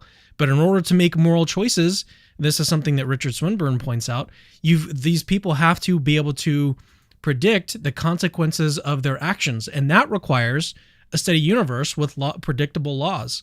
And so it just seems like, putting it back into the equation, we've got yet another piece of data, including the inhospitability of life. I can't do it. Inhospitability put that word of on life. a flashcard and practice it. Someone actually in the live chat wrote it out phonetically to try to help me, and I forgot what they put. But that phenomena, and I'm going to couple that now with the laws of nature. Now we've got even more evidence for theism in addition to the fine tuning of the universe for life. So yeah, as congratulations. as people like Stephen Meyer pointed out, like even the language of laws of nature that's taken from like the concept of human lawgivers, like there's a king makes a law and then everyone has to follow the law and so on. That's where we get our language of laws of nature. And so he just seriously claimed, hey, if you have these laws of nature, then what do you need God for? And as you're pointing out, Cam, why don't you compare that with naturalism? Why would you think that they're going to be these steady laws of nature on naturalism? Why wouldn't it just be completely random? Yes, exactly. Why would it not just be complete chaos? Why would you think that the universe would operate according to these regular laws? Why? Okay, so even if you had laws for, say, a given period of time, why think that those laws would continue for an extended period of time? Like on naturalism, it's perfectly consistent with naturalism, because naturalism is really just like a negative theory. It just tells you like what doesn't exist. But it's completely consistent with that theory to think that these laws of nature would be popping in and out of existence constantly. There'd be different laws coming in and out of existence with different constants and different values, or maybe none at all. Like, why would you think that any of that is going to help naturalism? Yeah, at the end of Hume's dialogues concerning natural religion, he has this interesting discussion, which for some reason his atheist fans never pay attention to, where he got really serious at the end. But he makes a few points there at the end. But yes, he agrees that design he says what he was doing in the rest of the book, right? His conclusion at the end, where he says, this is the evidence that we're dealing with and we can compare hypotheses. It's, yes, design does favor an intelligent source. In spite of all the arguing, obviously it does. He says, but the sort of kinds and varieties of evil and suffering that we have in the universe, those weigh against the idea that this is a benevolent deity who's really focused on things turning out well for us. But he made one more interesting point, which is about the laws of nature. He says, it's the uniformity of the laws of nature, the fact that you don't find a different law over here, a different law over there. He says that favors one cause. That favors one cause. So the real takeaway, unless you're going to be a skeptic and say we don't know, the real conclusion is that there's one creator who is indifferent to us. Or you could just be a skeptic and say, guys, this is way beyond what we're capable of reasoning about. And so Hume's position is either be a skeptic, or if you want to say you're going with where the evidence points, you'd say the evidence points to an indifferent creator. But it's just interesting that, I mean, he's talking about the laws of nature, and he's using that to argue against the claim, well, what if there are like a million creators? See, if there are a million creators, then you might step over there and there's a different set of laws. You might walk down the street and there might be a different set of laws there. In other words, if you had those old gods where this god is creating, this god is in charge of the forest and this god's in charge of the ocean and so on, yeah, you might find different laws all over the place. And if there were different gods creating, throughout the universe, then you could find differences in the law of nature. And so anyway, he thought this was something he didn't seem to think of this, that this was some sort of evidence. That he thought there were other things against certain aspects of theism that were problems for theism. But the laws of nature, it's just so weird to hear this guy saying, the laws of nature work so well and it's so law-like and the universe is so incredibly law-like and orderly. What do you need a God for in your explanation? Like missing the core of every single point. One thing I'd actually like to talk to both of you about, given both of your, so Luke is the cosmologist, the expert in fine tuning. David, you did your PhD on the Bayesian problem of evil. There's a version of a fine tuning argument that I came across when I was doing a study into the problem of evil from Trent Doherty in his book on animal pain. So he basically gives an argument from like a fine tuning argument for theism from evil. And I'm not really going to get into the details now because that would take us too far off topic. Still related, but very, very, very interesting stuff. Basically, the idea is that evil and suffering, the types and distributions that we see, is still more expected on theism than on naturalism, given something like fine tuning. So there could be a lot more suffering, there could be a lot less suffering. Naturalism doesn't tell us what to predict there, and so the range that we do see actually confirms theism over naturalism. Very, very, very interesting argument that hasn't really been fleshed out too much in the literature yet, but super interesting. So, but let's not. I know both of you probably have thoughts on that, but just pretend I didn't say anything.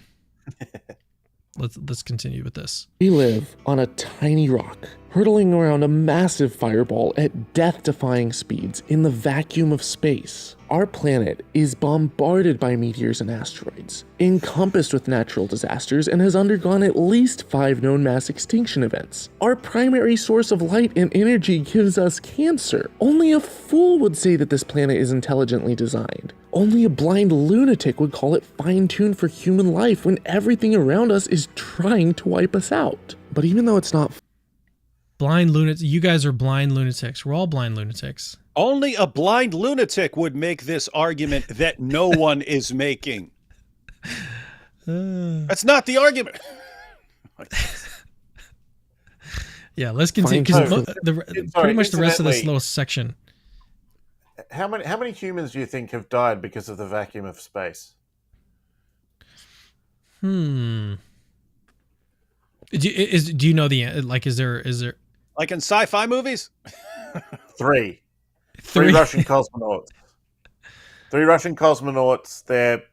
Something malfunctioned on their spacecraft, and they died because of the vacuum of space. Right? Three. There's 8 billion people on the planet.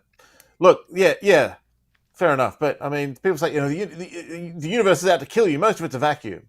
If it's trying to kill me, it's doing a terrible job. Yeah. What he just did, it's like a version of the problem of evil right there, right? Like, look at all these bad features of our world. Okay, you can use the argument like that. You can use a version of the argument from evil as a response. If a person's saying, hey, the universe is finely tuned and this is part of my cumulative case for the existence of God, and then you could say, but here's some evidence that doesn't really make sense on theism. Why is the universe like this? Why would a being who's perfect in power and knowledge and goodness make the universe like that? Okay, might be an interesting discussion on that argument. Nothing. I haven't seen anything that he said so far that has anything to do with the actual argument from fine tuning. Yeah, all of that falls into that category of other observations that would then, on his argument is that it would be unexpected on theism. Evil and suffering is probably the only one where he could arguably get some sort of conclusion that this is evidence against theism. Whereas the other two, inhospitability, and what was the other one that we just went over? Laws of nature. Yeah, both of those are not going to help him out. So again, these are things worth thinking about. They're just not the fine-tuning argument. Again, he's thinking that fine-tuning means optimal, according to my idea of optimality. What I would do if I were God and I made the universe.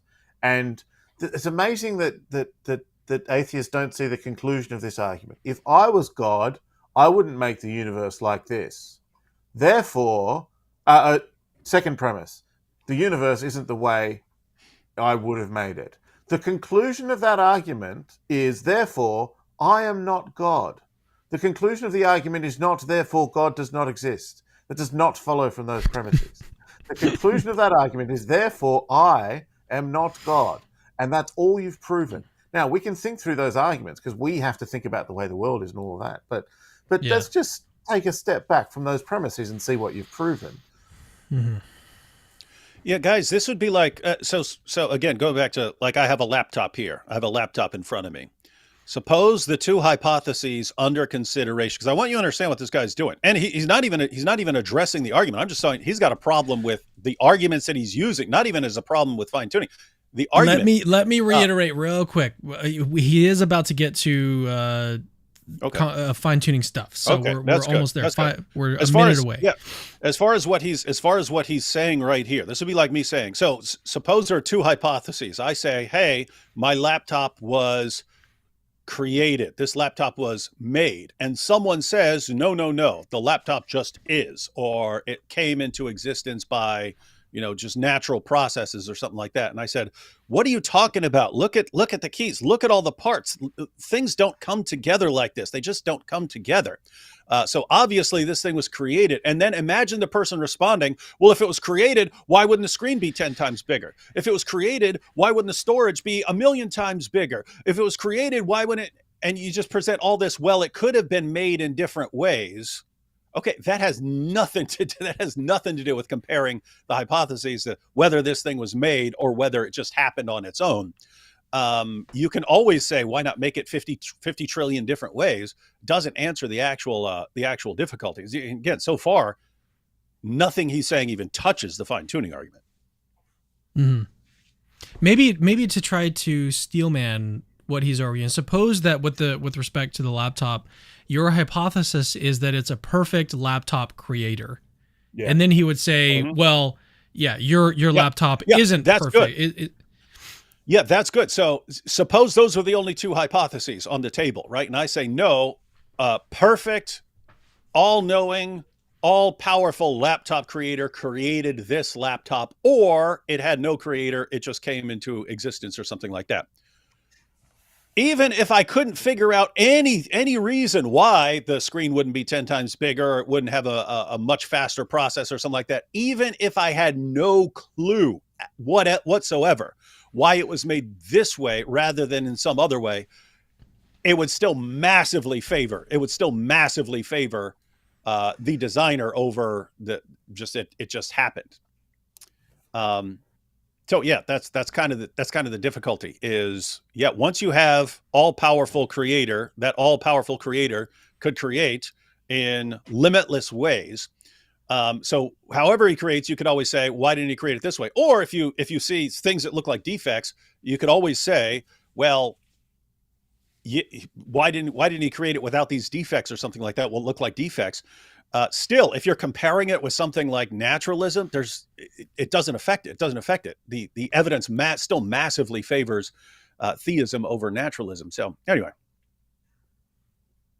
Luke, any thoughts, or should we? Yeah. So just to be more precise, it's not that necessarily it doesn't affect it. I mean, once you take this into account, it's that the argument is set up to sort of absorb, and there's a place for those uncertainties to go. Right? It does not say, the argument does not say, if theism were true, I would expect exactly this universe. Right? And so if you've got some other ways you would expect the universe to be, that will lower the probability of this universe turning up on God. And you just take those into account, and the third premise can still be true. It can still be the case that a life-permitting universe in general, or even if you want to add to it, this specific life-permitting universe, if you want to get more specific, it's still true that is not vanishingly small compared to the sort of improbabilities we get from fine-tuning. All right, let's continue here. Life, the parameters for life aren't nearly as narrow as we once thought. In the 19th century, it was speculated that man could not survive speeds greater than 50 miles per hour. To show just how laughable that assumption is, astronauts on the Apollo 11 reached speeds of 24,790 miles per hour. Creationists think that the window there for is life no is... way that is Oh my true. goodness. There is absolutely no way that claim is true. Sorry. Since Newton, we've known that velocity, that the laws of nature are the same regardless of your velocity. There is no such thing as traveling at 50 miles an hour. It's 50 miles an hour relative to the surface of the Earth. There can be nothing life prohibiting about velocity. When Newton worked that out, we now know that the Earth is turning. You are all headed east at 500 meters a second, whatever that is in miles per hour. The Earth is going around the sun at 29,000 kilometers a second. They knew that. Newton knew that. There's this. Oh, jeez. Oh, I didn't think it was this bad. Pretty bad. That's not a case of fine tuning that anyone's ever argued for. What are you talking about? You've also got like, apart from that little snippet that was wrong there, you've got to listen to like the overall point that he's attempting to make in this section. Whew. So tiny. But let's take a look at the tardigrade. This little guy can survive temperatures as low as minus 328 degrees Fahrenheit. That's minus 200 Celsius. And as high as 300 degrees Fahrenheit, or 148.8 Celsius. Radiation? No problemo. They can take doses 1,000 times the lethal dose for humans, and can live on in pressures 6,000 times higher than that of our atmosphere. And we've even found other bacteria that can survive in outer space. The fact is, we just don't know what the limits of life are. Sure, we've adapted to this planet, but the requirements for life in other circumstances may be broader than we ever thought possible. If we'd been born in a hotter planet, we would have likely evolved from thermophiles, and would have evolved better cooling mechanisms or internal systems that thrive in heat. Would you then say that that planet is so fine-tuned for life? But what about the constants of the universe? Planet fine-tuned for life. Yeah, so he is going after the privileged planet stuff. He's not responding to the fine-tuning argument, but... Well, he's about to get to the constants. He is making a point here, namely, and this is, unlike everything else he said, this is a point to consider. If you're saying that the universe, that the universe needs to be a certain way in order to permit life, he's saying, well, how do you know all the different ways that life could exist beyond what we're familiar with? So you think of like, even if you explored the entire universe, you found out every different form of life that could possibly exist in our universe. How could you say, I think this is the point. I mean, if I apply it to the actual fine-tuning argument, how could you say that if you change the laws of nature, you couldn't have like a completely different kind of life or something like that? Well, I thought that this would actually be a good opportunity for Luke to explain a little bit more detail on like what the fine-tuning argument is, why fine-tuning is even like a real serious problem in the first place. Luke, explain to us, or explain to the audience, why, like, give us maybe one example of fine-tuning that's going to help us see why the point that he's making here about different types of life is just completely irrelevant, and it completely misunderstands what fine-tuning actually is. So here's two examples I discuss in the paper or the book. One of them is the sort of basic mass scale of the fundamental particles. You know, how heavy is, say, the electron and the quarks and all that sort of stuff. There's a number that says a typical scale for those, which was actually on screen before, the Higgs vacuum expectation value. We don't need the technical details. All you need to know is that this number, if it were different, so there's a range you can put into the model, the standard model of particle physics, which is mathematically fine. No, I've done that thing again. It might do it. No, okay. Yeah, there it goes. We don't know why that's happening. I just want to say, I did this before. That is fine. I'm just going to say fine. In that range, the subset that our universe is in, where you get any fundamental particles sticking to any other fundamental particles, is 1 part in 10 to the power of 17. Right, so a number with 18 digits in it. So if you just picked at random from the range of values allowed by the laws that these numbers appear in, the probability of hitting a life-permitting universe, in other words, a universe where you can make anything at all that will stick together out of the fundamental particles, is 1 in chance in 10 to a number with 18 digits in it. And so another example is the cosmological constant. There's a number that represents the reason, before you get to the other example, the reason why that's important is if you can't get particles to even remotely come together, stick together, you're not going to get, what are these things? What are those little tardigrades? You're not going to get. I mean, that was actually Richard Dawkins at the beginning of the clip, or beginning of the stream, was talking about chemistry. You can't even get chemistry started, let alone life. So you're like, it's just a complete misunderstanding. We're talking about particles sticking together. You're not going to get different types of life growing out of, flames. Like, that's not, you're not going to have flames in the first, you're not going to have planets, you're not going to have stars, you're not going to have chemistry, you're not going to have anything. The other example is just the cosmological constant. There's a number that represents the whatever it is that's causing the expansion of our universe to accelerate. It's not just getting bigger, it's getting bigger faster and faster. Again, take the standard models. What's the range they could have of that range? What range will allow literally any two particles to touch any two particles to touch in the entire history of the universe? And that range is 1 part in 10 to the 90 of the total, 90, a number with 90, 91 digits in it. So even if you had a universe where chemistry could form, it won't, because two particles never get together at all. The expansion of the universe is so fast, nothing ever touches anything. And so, but a tardigrade can exist up to 150 degrees Celsius. Who cares? I mean, I care, because that's an awesome fact. Like, got all the time in the world for tardigrades, right? They're amazing. But it's just nowhere within a billion miles of the fine-tuning argument. Yeah, if the next particle is, trillions of light years away, you're not going to, some different type of life is not just going to start to evolve. Yeah, some tardigrade that can exist in harsh conditions. It's not really gonna do much.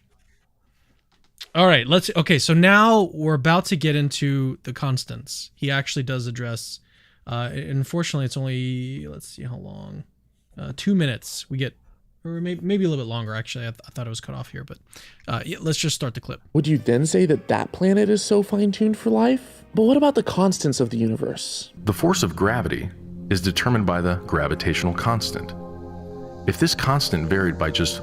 Okay, notice we're talking about gravity. Okay, he's talking about the gravitational constant. It's important I'm pointing this out. Let's watch. 1 in 10 to the 60th parts, none of us would exist. That seems pretty crazy, but here's what an actual physicist has to say about it. There's a famous example that theists like to give, or even cosmologists who haven't thought about it enough, that the expansion rate of the early universe is tuned to within 1 part in 10 to the 60th.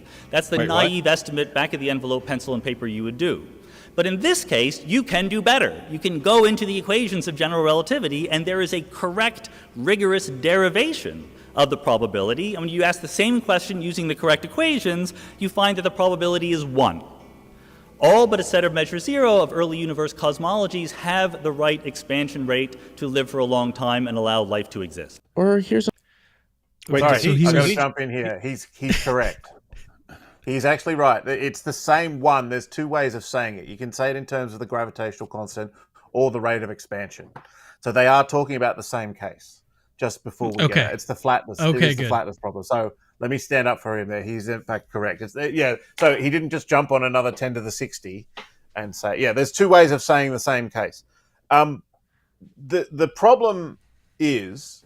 so there's a wide range we think the early universe could have been like, and of all of those, if you want to get the right sort of expansion or the right gravitational constant at that time to get life to exist, or any structure at all to form, the number is 1 part in 10 to the 60, and you can say it's all about the expansion versus the expansion pushing things outwards versus gravity trying to slow things down. So they are 2 sort of balanced against each other.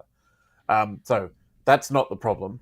The thing is, Carroll's, this is a unique case for reasons that we actually go into in the book.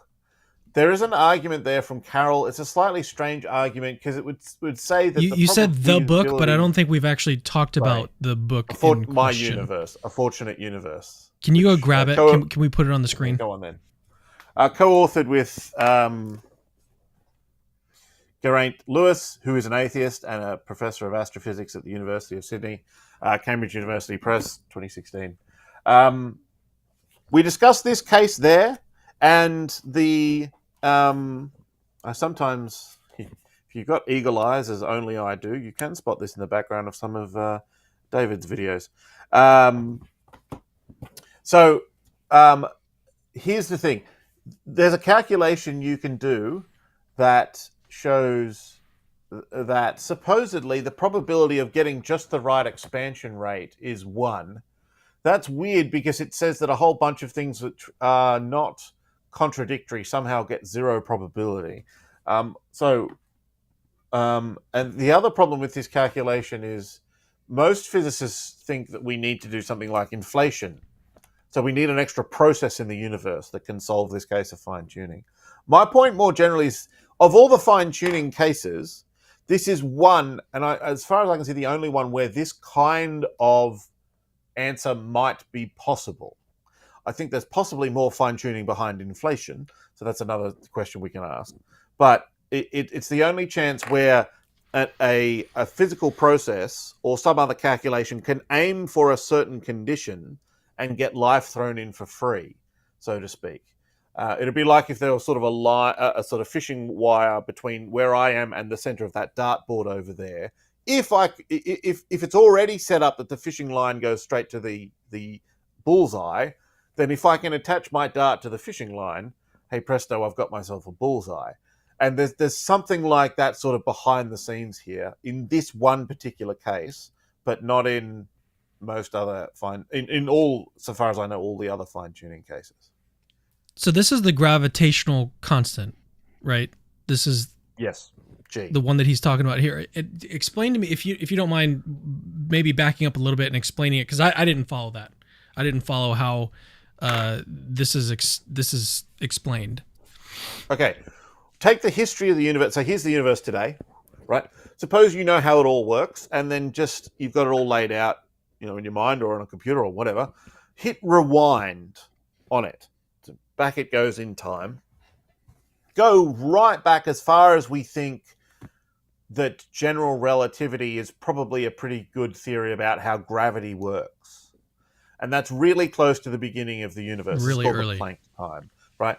We don't think it works before then, and we're not certain about this, but because it doesn't include quantum mechanics, there's another theory which we think should have something to say here, but we don't know what that thing is that it says. But there's a time very early on where we think at least we could extrapolate our ideas back to then, and ask, okay, you've got a universe, it expands, it's got a certain properties to it, like how dense is it, how much stuff is there in every cubic inch of the universe or whatever, and how fast is it expanding, so how long would it take to get double the size or whatever. These are related to certain numbers. And how strong is gravity pulling on everything in the universe, pulling on everything else, slowing down the expansion. So all of those things come together. And what we notice is that our universe is really, really close to a sort of special condition called flatness, or the critical density, where those factors all come together into one equation. And then we say, okay, what... And that has a certain special value, equal to 1 in whatever units. Anyway, here's the idea. Go back to that point in time. Our universe, this combination of these numbers is equal to 1. Or very, very, very, very close to 1 by 1 part in 10 to the 60. What if we went back in time and we either made the universe expand a little bit faster, or we put a bit different amount of matter in every cubic inch of the universe, right? Or I changed the strength of that gravitational pull, pulling things in. What if I changed either of those factors, which are all balanced in our universe? And the answer is if you move them by 10 to the 60, then you don't get a universe that gets structure of any kind. So you can formulate that fine-tuning case in any of those three ways.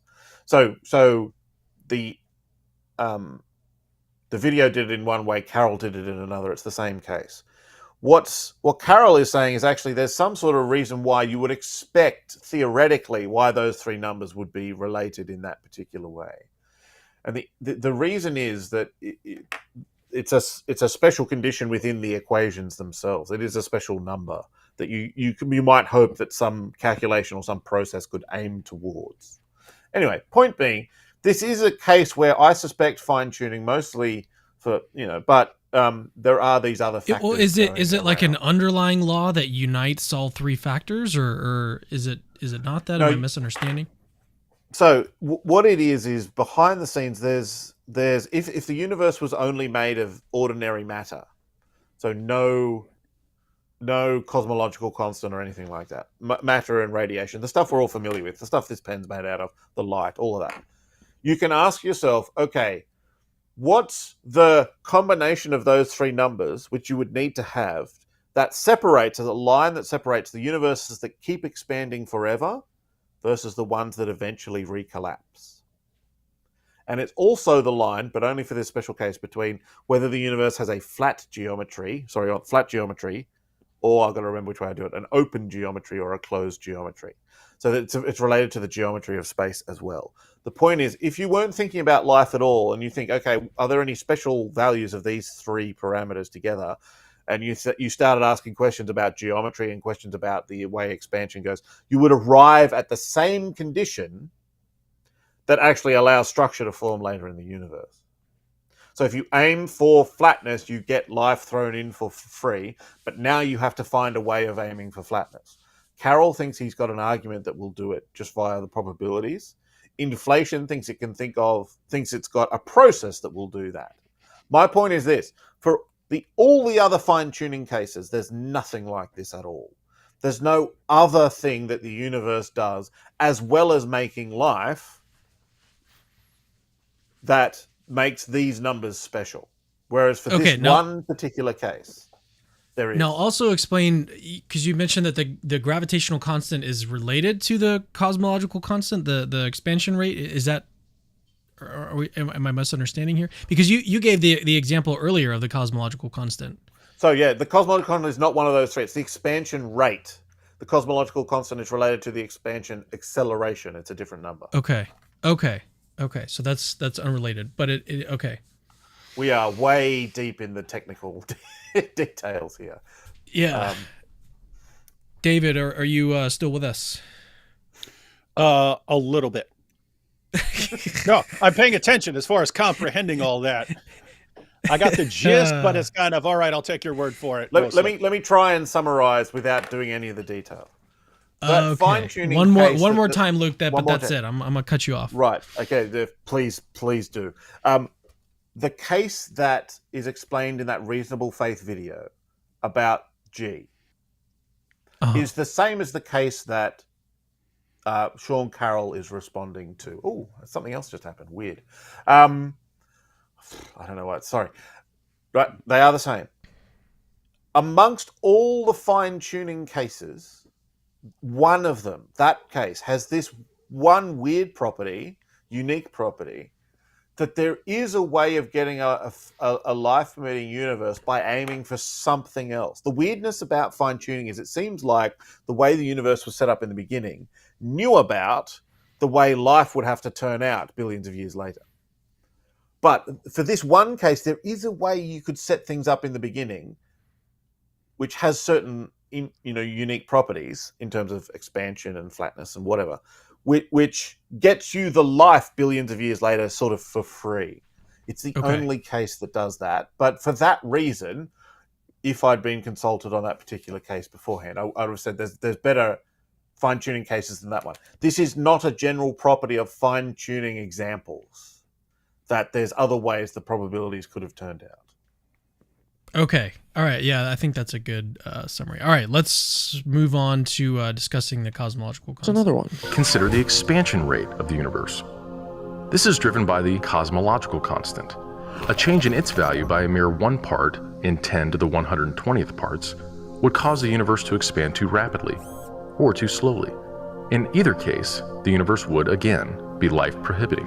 One of the worst fine-tuning problems in nature, which is one of the ones I first proposed, the cosmological constant problem, the dark energy in the universe, the biggest mystery of the universe, that looks like it's incredibly fine-tuned, 120 orders of magnitude, the worst fine-tuning problem in nature, and Dr. Craig will jump up and say, look, if it was a lot bigger, we wouldn't have humans. Well, it turns out if it was precisely 0, which is a much more natural number, more life would form. Yeah. What about the electro? All right. Again, this it sounds it sounds really, sophisticated, but it's exactly the same as the "I wouldn't have done the universe like this" argument. Oh, I'm getting my thumbs up again. If you take this number and you set it to 0, you can make a bit more life around here, a bit more structure at least. Actually, that's debatable, but we won't even go into that. It's just it's the I'd have made a universe where everything was full of air all around the place. It's that sort of argument. It just doesn't affect the fine tuning argument. It might even be false, but that's not the point. Again, I can think of a way that would make a bit more life around here. I don't care. It doesn't affect the argument. Actually, I do care because it's interesting, but it just doesn't address the fine tuning argument. All right, let's move on then. Weak force. Well, it turns out it appears fine. More life would form. I'll back up a little bit. What about the electroweak force? Well, it turns out it appears fine-tuned if that's the only value we're permitted to alter. But work by Dr. Harnick and colleagues has demonstrated a perfectly viable universe when allowed to tweak other parameters simultaneously, even in the complete absence of the weak force altogether. And if you're concerned with probability, there's no reason to assume that the universe hasn't been expanding and contracting for eternity, or that our universe isn't one of many. The cosmological natural selection theory by physicist Lee Smolin posits that black holes may be the way that universes reproduce, each new universe having slightly different physical constants. If that's the case, and there's an infinite number of universes, then even if the creationist assertions about the improbability of life were true, probability would be irrelevant. Because even if the chance of life was really 1 in a trillion, then with more than a trillion universes, each with different physical constants, our existence would be a statistical necessity. But rather... Okay, that's not how probabilities work. Statistical necessity is not a phrase anyone should ever use. Very quickly, on the example of a universe without weak interactions, he showed a paper by Harnick, Cribbs, and Perez. They admit in that paper, it's right there if you actually read it, that it requires, quote, judicious parameter adjustment. What that means is you're just moving the fine-tuning somewhere else. Yes, you can change this number by a lot, but you have to do an awful lot of fine-tuning elsewhere. Basically, you have to make, it's still fine-tuning. It's just different. It just kicks fine-tuning down the back a step.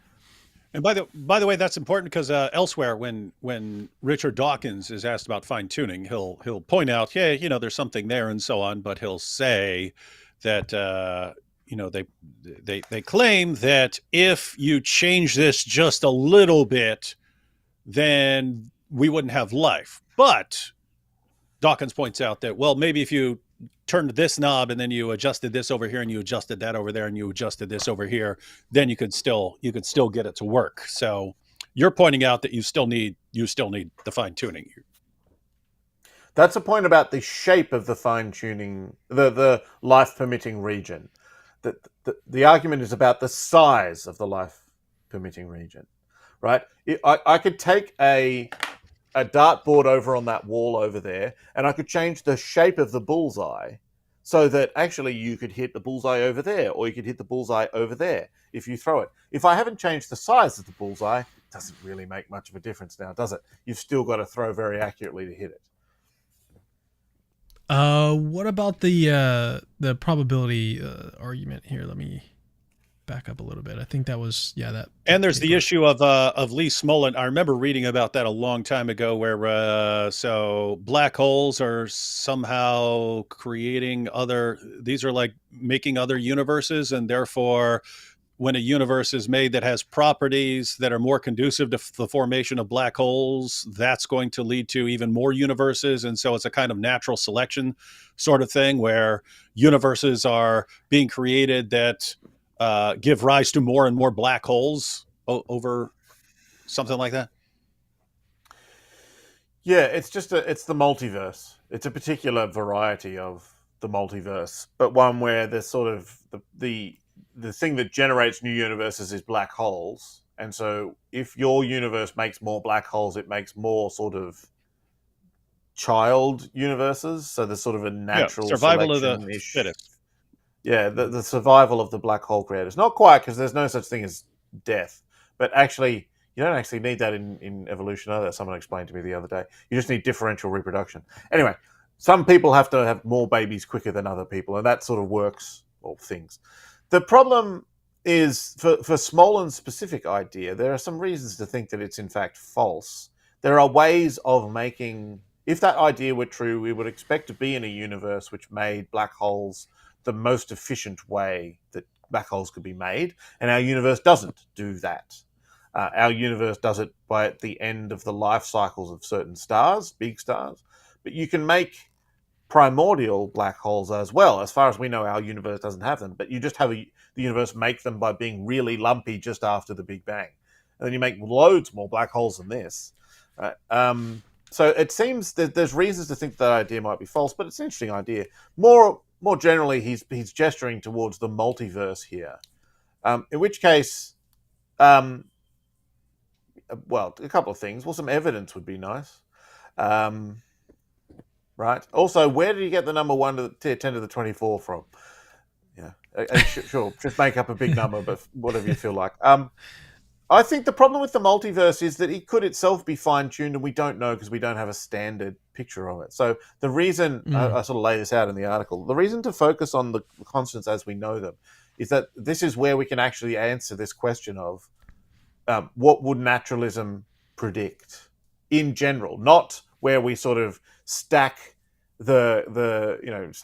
stack the case in favor of, let's try to make some life permitting universes somewhere by proposing laws we don't have any evidence of, but let's just take the laws that actually explain the universe and look at those. Real quick, do you guys have another 30 minutes that we can spend on the review? You guys, if you've got them. Okay.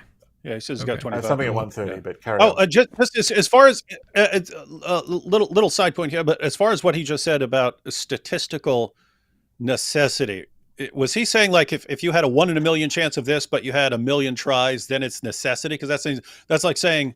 Yeah. So is he basically saying that if you take a 6-sided die and you say it's a 1 in 6 chance of getting a 1, but you roll 6 times, it's necessity that you get a 1? Because that seems like insanely idiotic to me.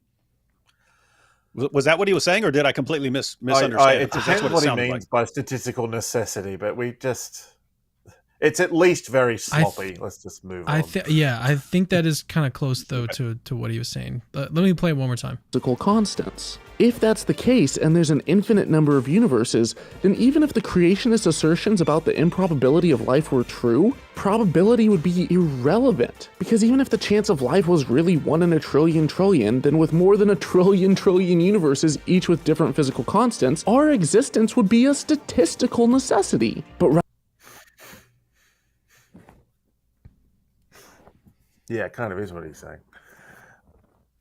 Gosh. Yeah. So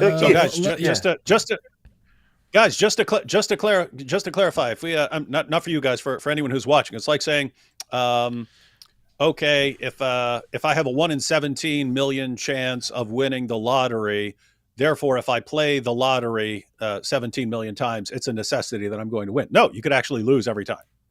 Or you could win on the first. You could win on the first try, but yeah.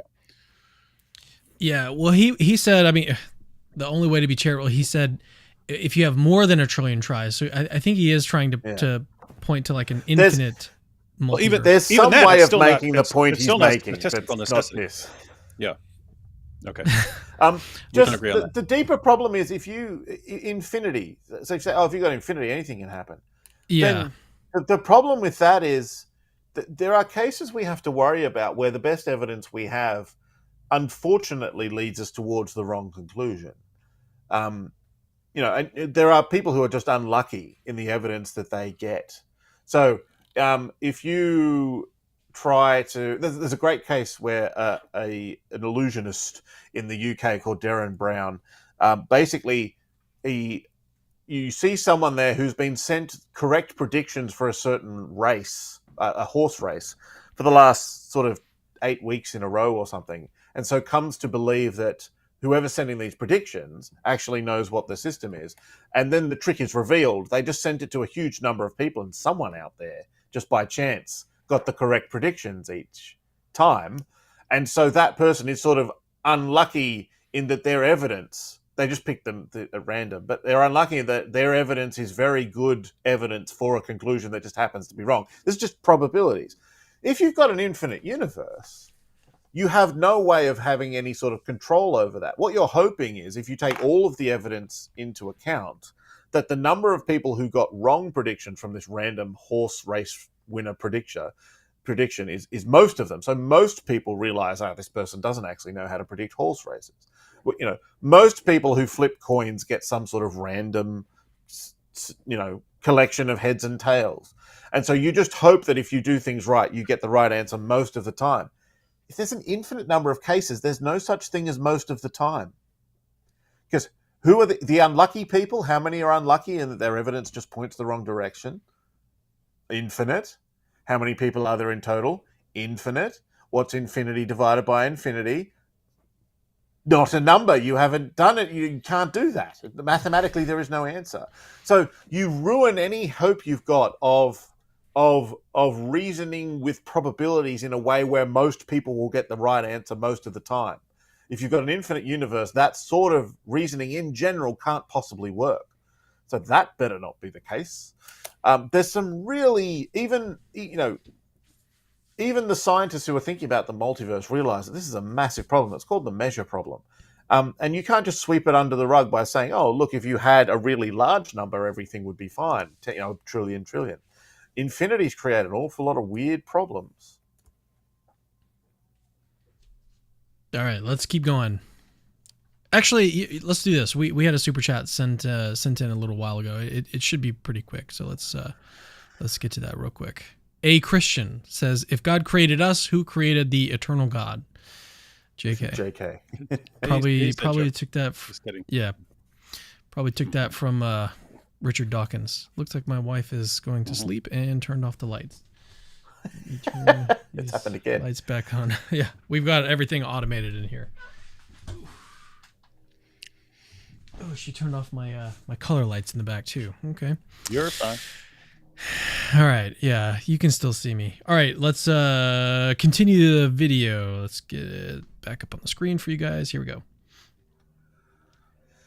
Rather than our universe being fine-tuned for life, it would be fine-tuned for the formation of black holes, which, given the prevalence of black holes, it certainly appears to be. The universes that don't produce black holes would die out, and the ones that produce the most would become more common. The fact that some of the mass formed would evolve into human life would be an inconsequential byproduct. We inhabit an incomprehensible...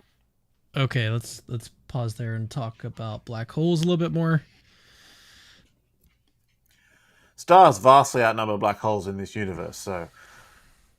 Sorry, it should predict that there's mostly black holes and just the occasional life form just sort of hanging on around the one star that forms in the universe.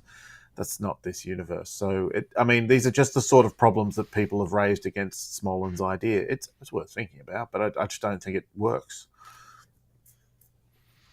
Yeah, pretty much the rest of the video, I think, is... it's almost over. I'll just play the rest of it real quick. Let's just go to the end and wrap it up. Yeah. It's just like another 30 seconds of him kind of just trying to motivate the audience. I don't know. Just floating through vast emptiness and chaos. Are we really so arrogantly egocentric as to look up at the night sky and assume that it's all made for us? Is that really a crutch we need to make it through the day? Starting in extreme conditions, humans and our ancient non-human ancestors adapted to this planet as it cooled. Those of us who couldn't live long enough to reproduce were lost along the way. We have evolved to survive here, fine-tuning ourselves to this planet, not the other way around. We have fought tooth and nail to get to where we are. That's all the more reason to cherish this life and not squander it or destroy the only home we have. I put out a video like this. All right, that's it. Well, it if started you off say really the dumb, phrase, ended really dumb. If you say the phrase, we fine-tuned ourselves to this planet, you are not talking about the fine-tuning argument. You are not using the word in the same way the fine-tuning argument uses it. And so, you're just not talking about the same thing.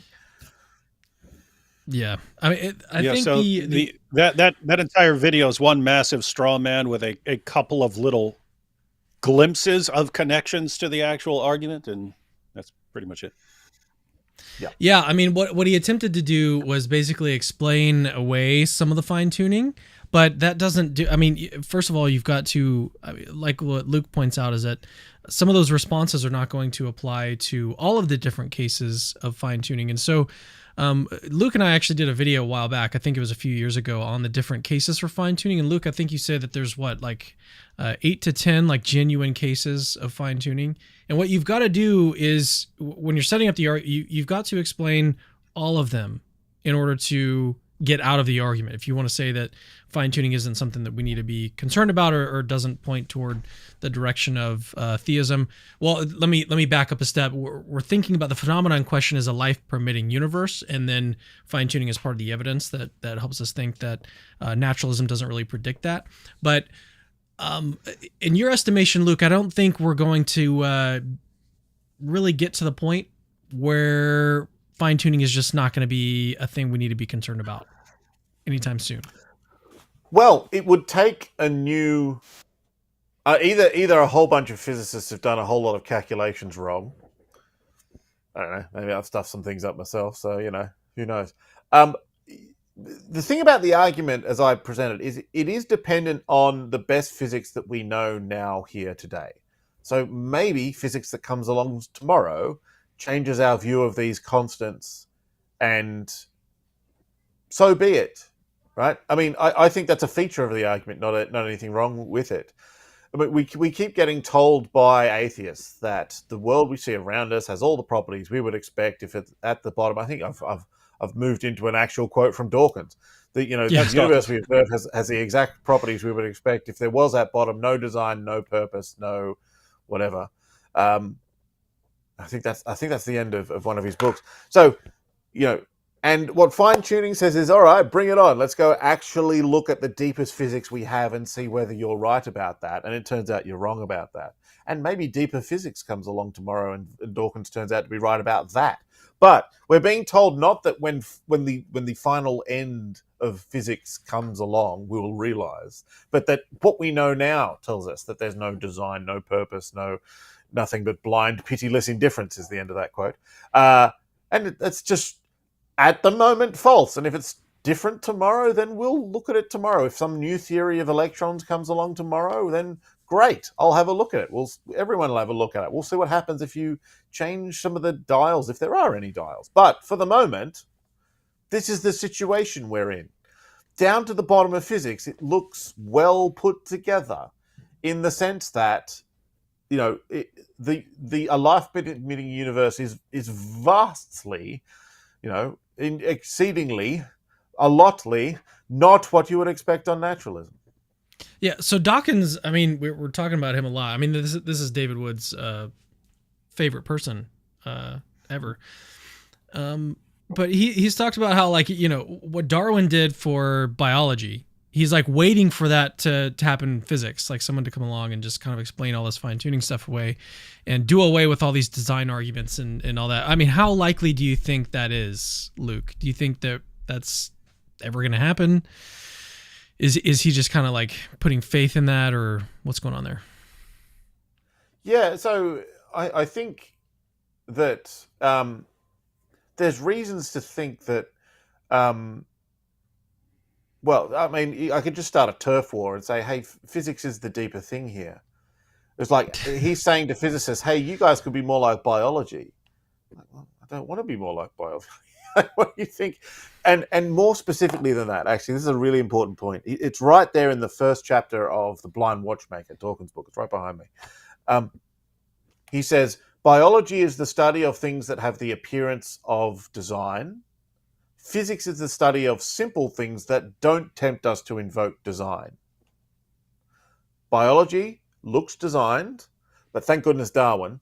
But physics is the study of things that don't look designed. But Darwin is supposed to be the link between the two, right? I got no beef with evolution. Let's be clear about that, right? If the design follows all the way down into physics, then he's got to, I forget which way I'm going. It's hard to work out. Anyway, if it follows all the way from biology into physics, then he's simply wrong about the second half of that equation. Biology looks designed. Biology is based in physics. What does physics look? Physics looks designed. So it's not. The design never went away. You just stopped looking once you thought you'd got some process, Darwinism, that moves the question of origins down to physics. All of these physical processes, they'll sort everything out, and with a bit of natural selection and stuff. But it was never solved. It was never moved. It was never, Darwin didn't get rid of the design in the universe. It at best said, okay, the question now is whether the fundamental forces and particles of physics look designed. Because as long as they're just, your average, everyday, thrown together, nothing particularly special stuff, and then maybe evolution will be sort of the kind of thrown together, doesn't look like it needs any sort of designer sort of thing. And then hey presto, we've got the whole universe. But he never actually, what he should have done is written a book about physics, but he didn't. He wrote a book about biology because he's a biologist. But this is the problem. It goes right to how design is supposed to have disappeared out of our universe. It's not that Darwin got rid of it in biology and now it's totally gone as long as something like Darwin happens in physics. No, Darwin pushed it into physics at best, right? And it's still there. David, you can continue not listening. I'm going to read out some super chats. No, ask me anything you said. I'll repeat it. There was an awesome super chat that came in. I wanted to get to it quickly. I was trying to be funny and cut you off. A Christian says, "Thank you guys, great work." Thank you, a Christian. N.A. Odessa, because Luke is about to leave. I wanted to get this super chat out and get his thoughts before we close out the stream. All right, could you avoid a lot of these objections by arguing for fine tuning for chemistry or something similar? Why specifically life? Good question. So for me specifically, the answer to that is it's a question of what's the thing that doesn't seem particularly unlikely on theism.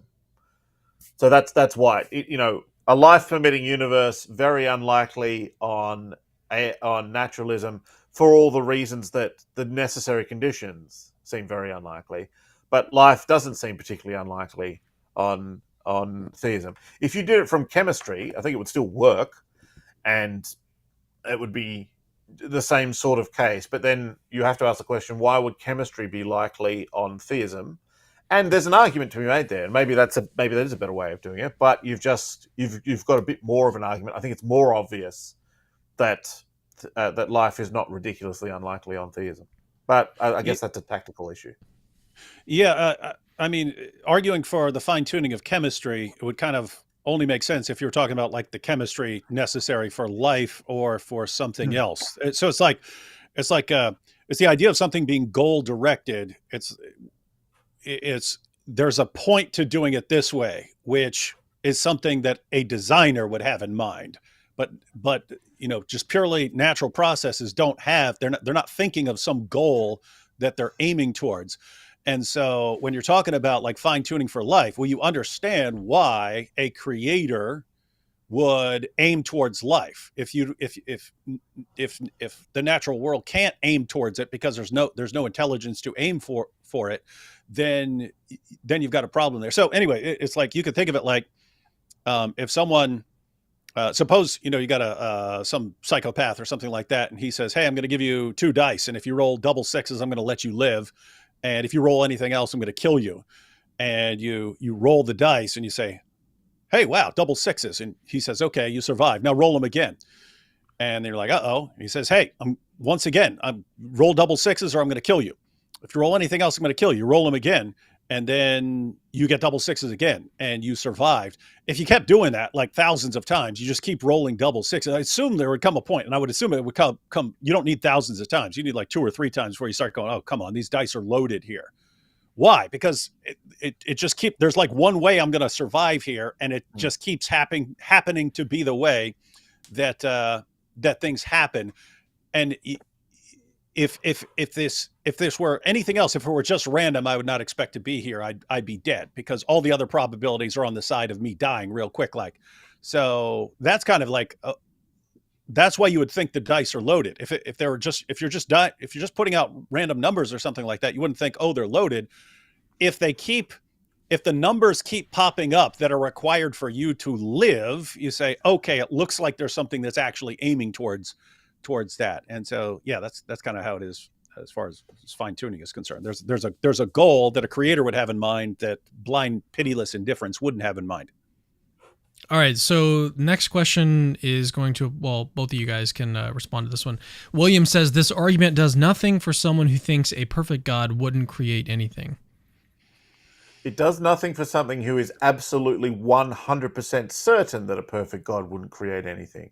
If you're 99% certain that a perfect God wouldn't create anything, then you can just fold that into the third premise.